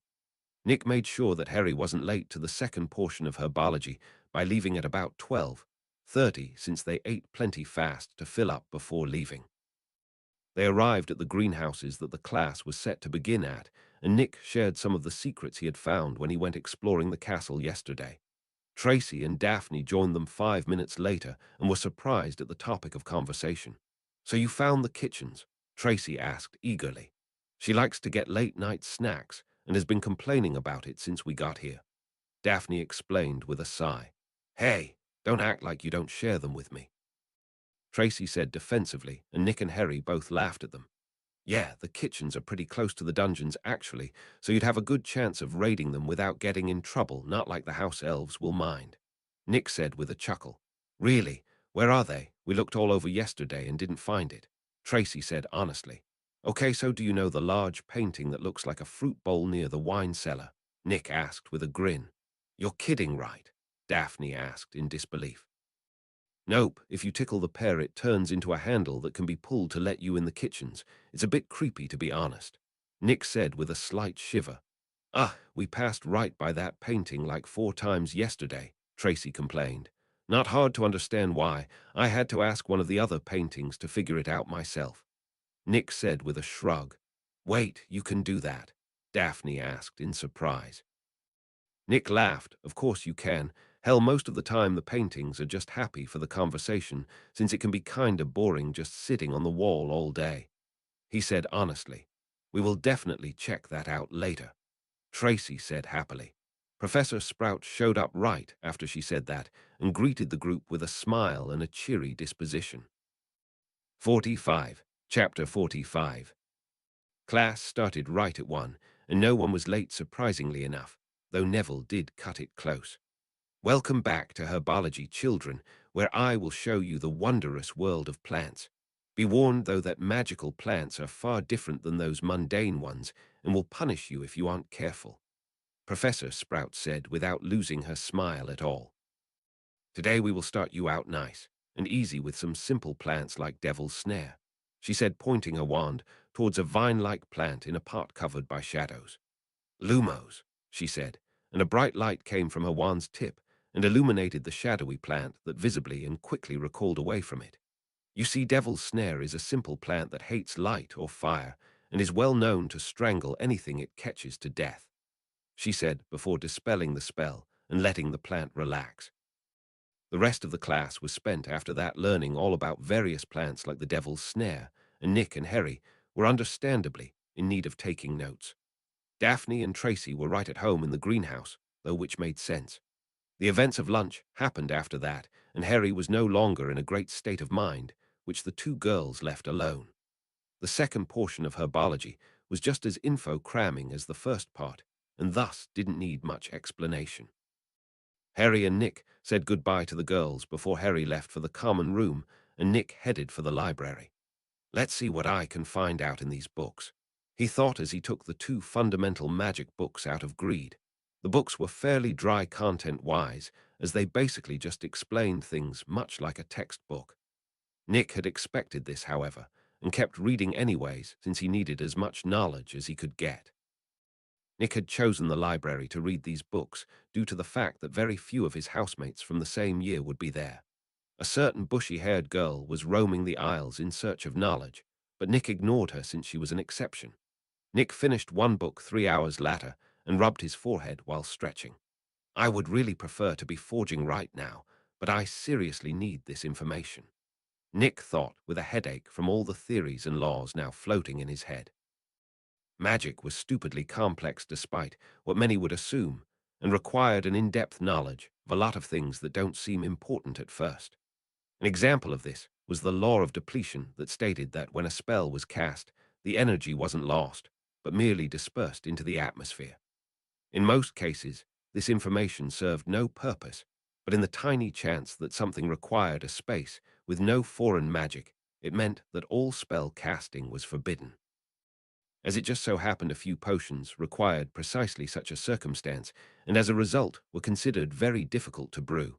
Well, not for me, Nick thought with a smirk before putting the book he completed back on a shelf. I have an hour until dinner, not enough to go through this other book, it seems, Nick thought as he looked at the clock nearby. The book was placed into greed before he stood up and left the library. Nick made his way to one of the disused classrooms on the 3rd floor to see if any of them might work as a workshop. There was a few reasons for this choice of his, when the room of requirement could work as a good place to work instead. First was the close proximity of Professor Flitwick's office that meant that very few people would try and cause trouble. Despite his small stature, the man was a highly respected teacher as well as accomplished duelist. What Nick was counting on, however, was the goblin blood flowing through his blood. Goblins greatly respected craftsmen, and Nick hoped that the good professor had enough goblin nature in him to zealously guard the workshop. The second reason was because of suspicion, or rather to prevent it from forming. Nick doubted that him vanishing almost every day without any trace wouldn't draw unwanted attention. By having a place that is publicly known as his workshop solves this problem, since he will be easily findable most of the time. This also tied into the final reason for this choice: business.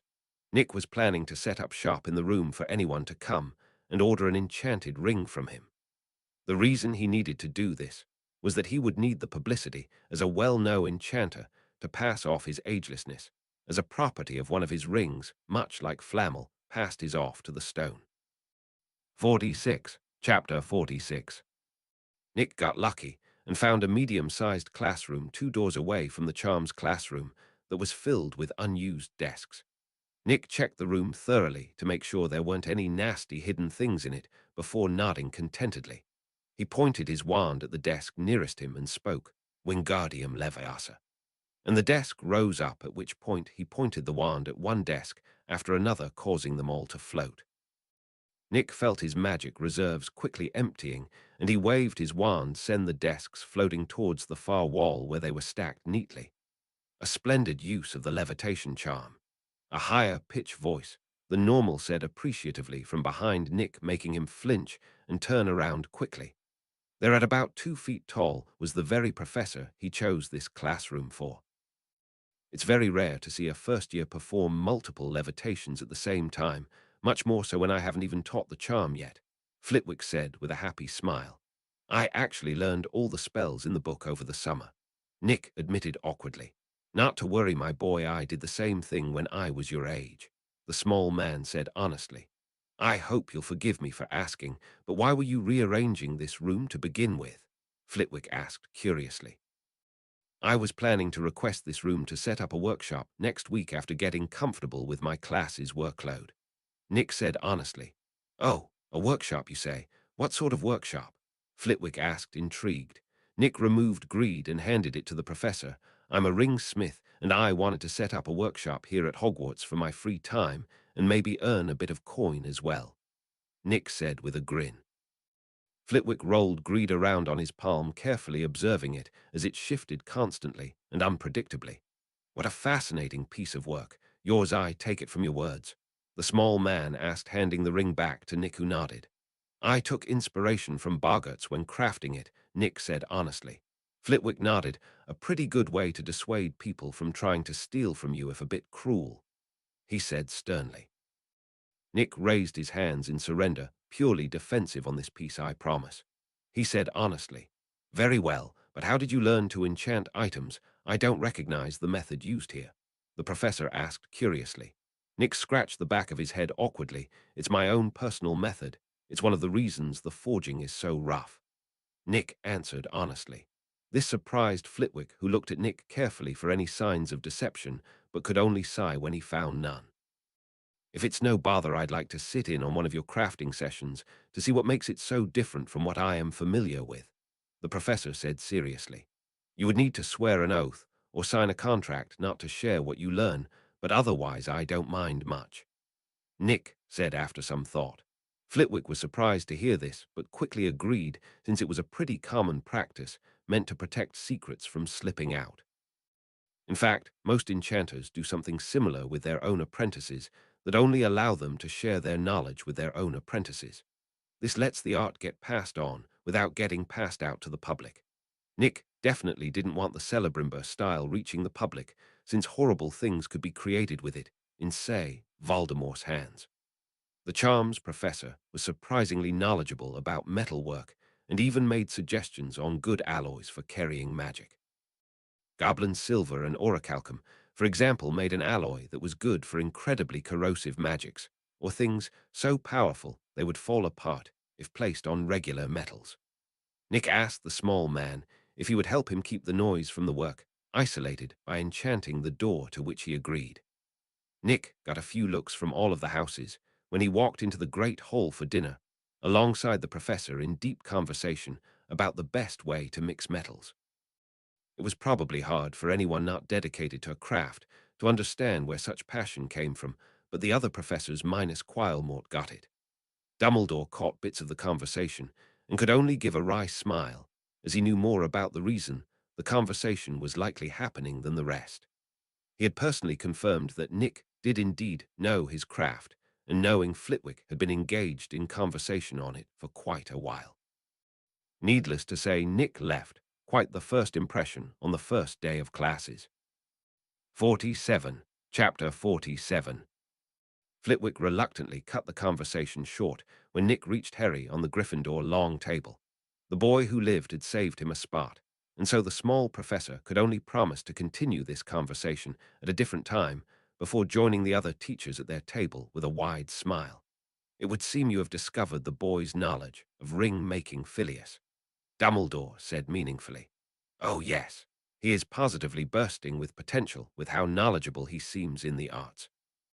I would have only found out much later if I hadn't caught him rearranging a disused classroom near my office, a truly splendid use of the levitation charm, Flitwick said excitedly. Oh, don't you usually only start teaching that spell around Halloween? Dumbledore asked with keen interest. Flitwick nodded while setting a plate of food on his plate. Indeed, the boy said he's learned the entire year's worth of spells during the summer, and from the prowess he showed, I believe it too.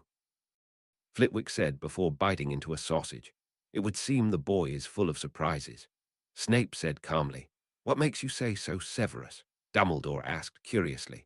In my own class, the boy not only had the foresight to copy my own personal cure for Boyle's recipe, but even successfully improved it on the first try. The finished product was nearly a third more potent than my own. Snape said in a rare word of praise, much to the other professor's shock.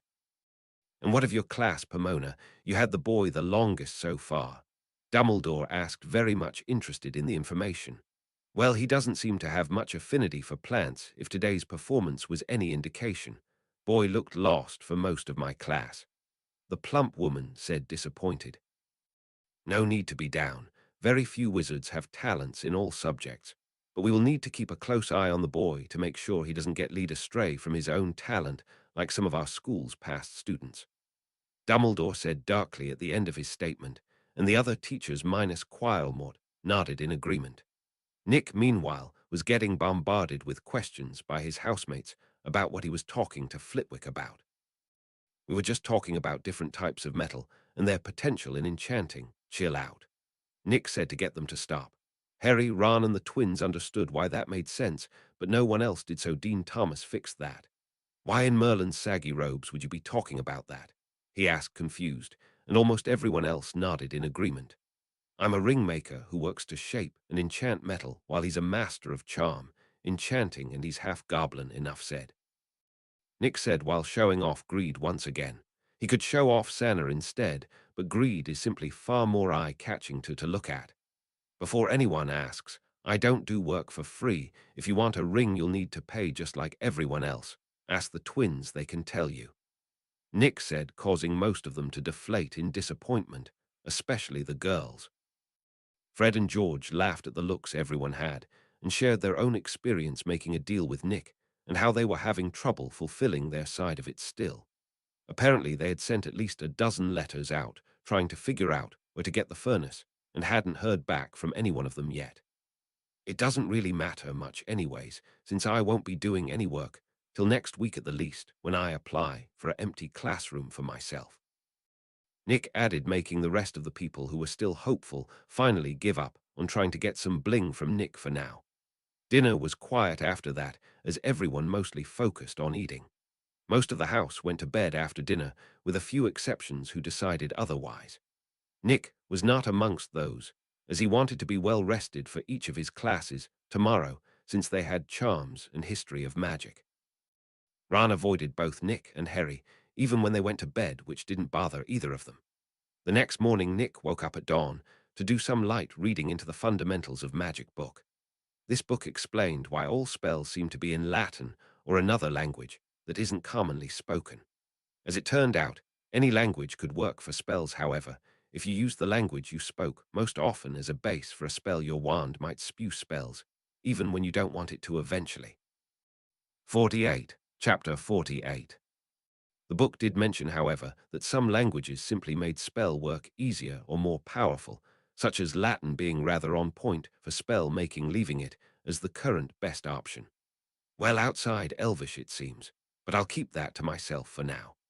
Nick thought after reading that piece of information. There were a few other interesting nuggets of information that Nick found in the hour he had to read before breakfast. Things like how most transfigurations weren't permanent because the object had a memory of what it was originally that wore down the magic until it was undone.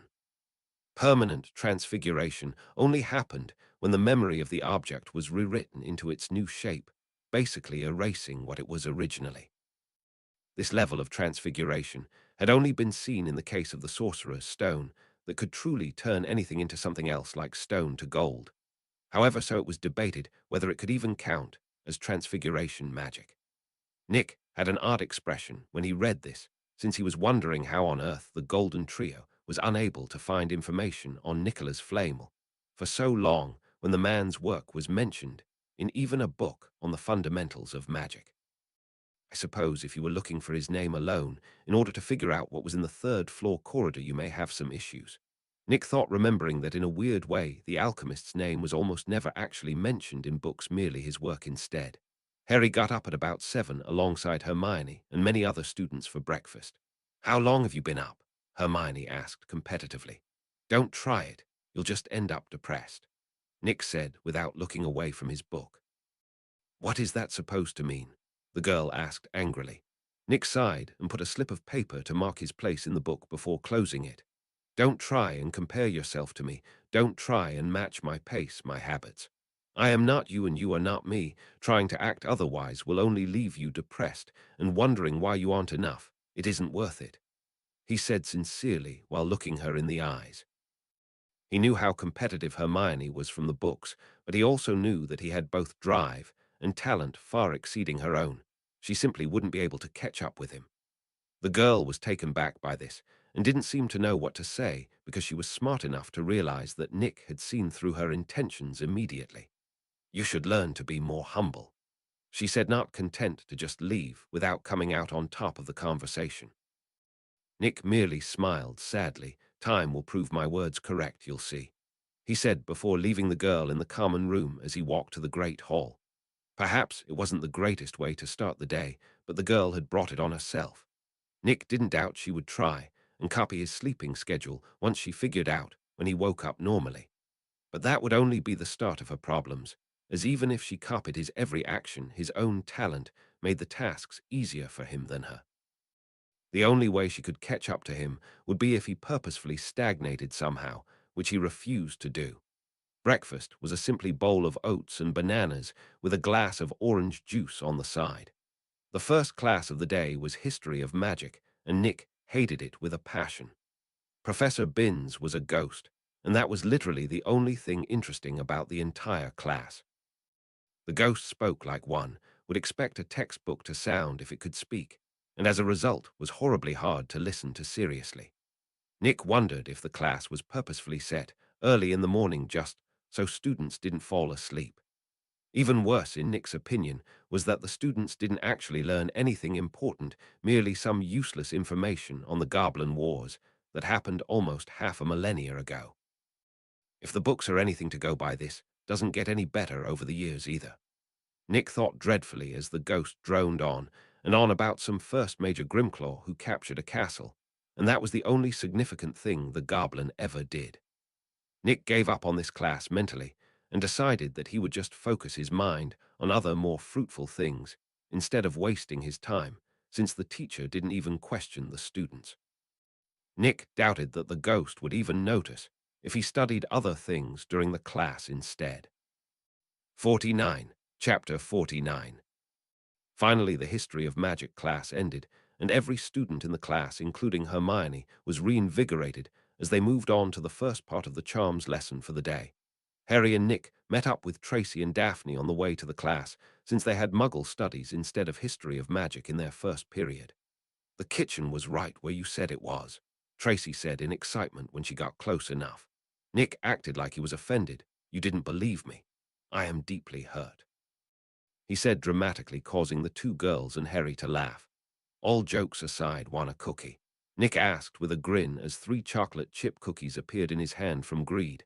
I'm so jealous. I want a cookie stash ring too, Tracy said enviously as she took one of the cookies out of Nick's hand. The other two also took a cookie while Nick merely grinned victoriously. You should be jealous. Do you know how hard I had to work to get this ring? Months of effort, Nick complained. The worst part is getting another one, just like it is still going to take a huge amount of effort on my part. Totally not worth it, he said regretfully.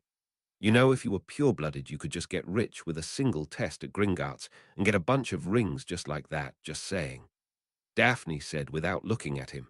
Nick sighed. Are you still on about that? I told you that's no fun at all. Where's the challenge?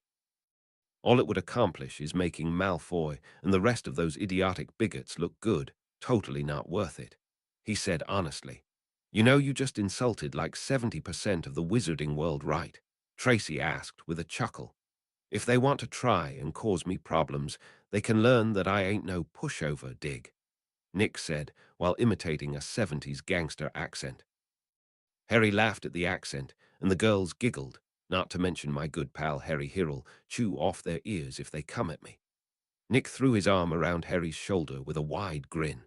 The girls were turning red from laughing so hard while Harry looked embarrassed.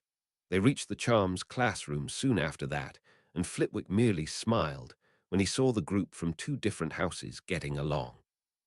The Charms classroom was a large room with 2 rows of desks on either side of the room, and a pile of books that Flitwick used to stand at the same level as a normal person at the far end. Normally, the 2 houses didn't mix and sat on one side of the room each, but Nick's group sat on the Gryffindor side. Harry and Nick each sat of opposite sides of the girls, so that they acted as a sort of buffer.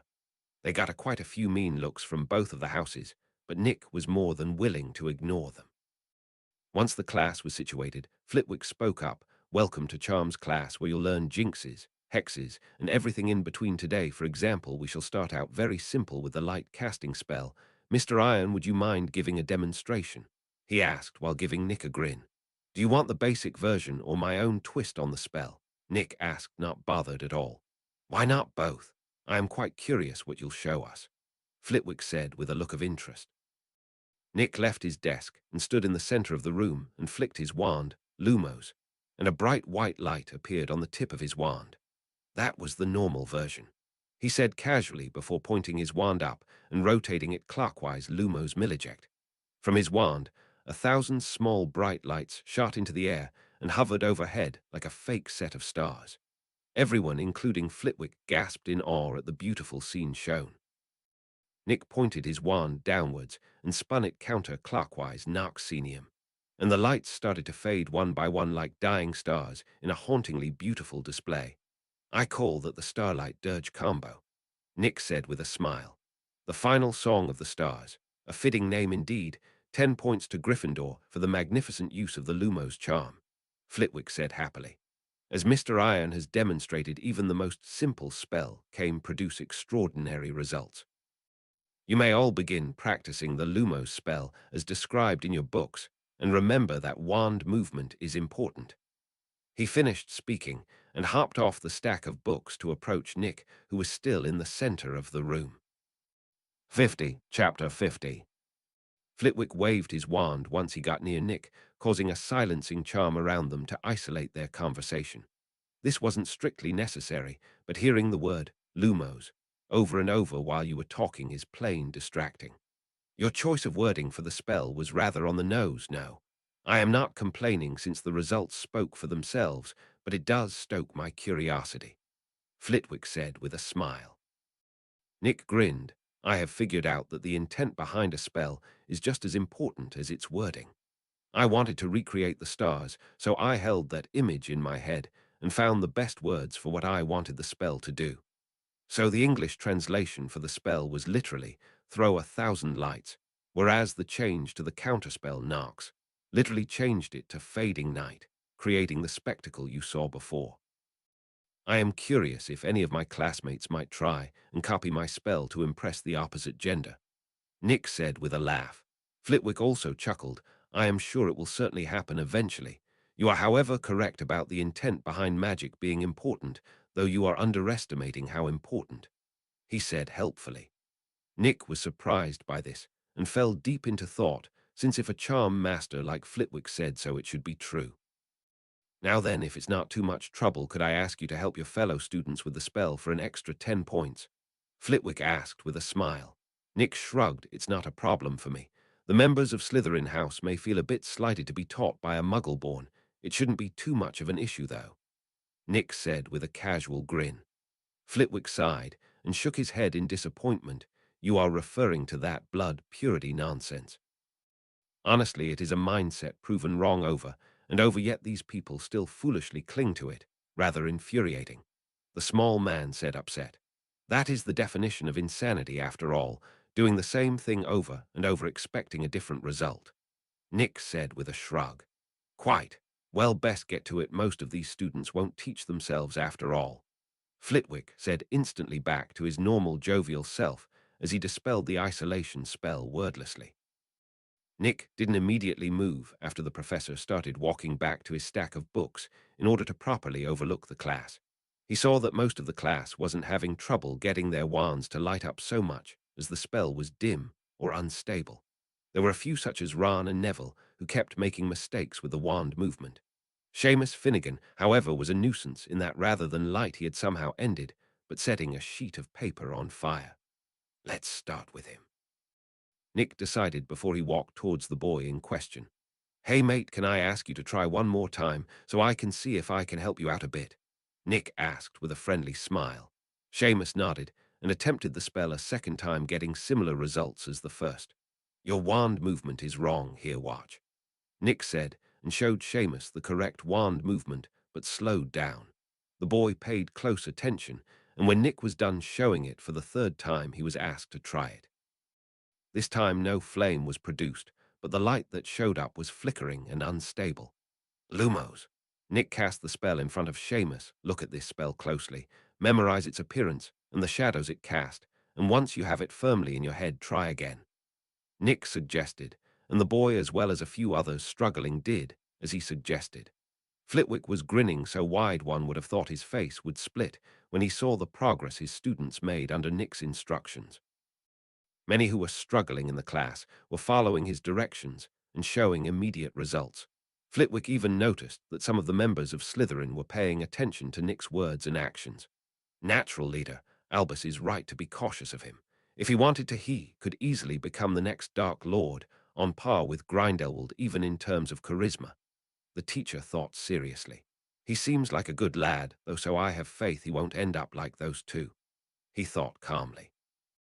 Once Seamus was mostly set for the spell, Nick walked into the center of the room again to observe the entire class for anyone needing help. Neville was having trouble with the spell, even though he had paid attention to what Nick said.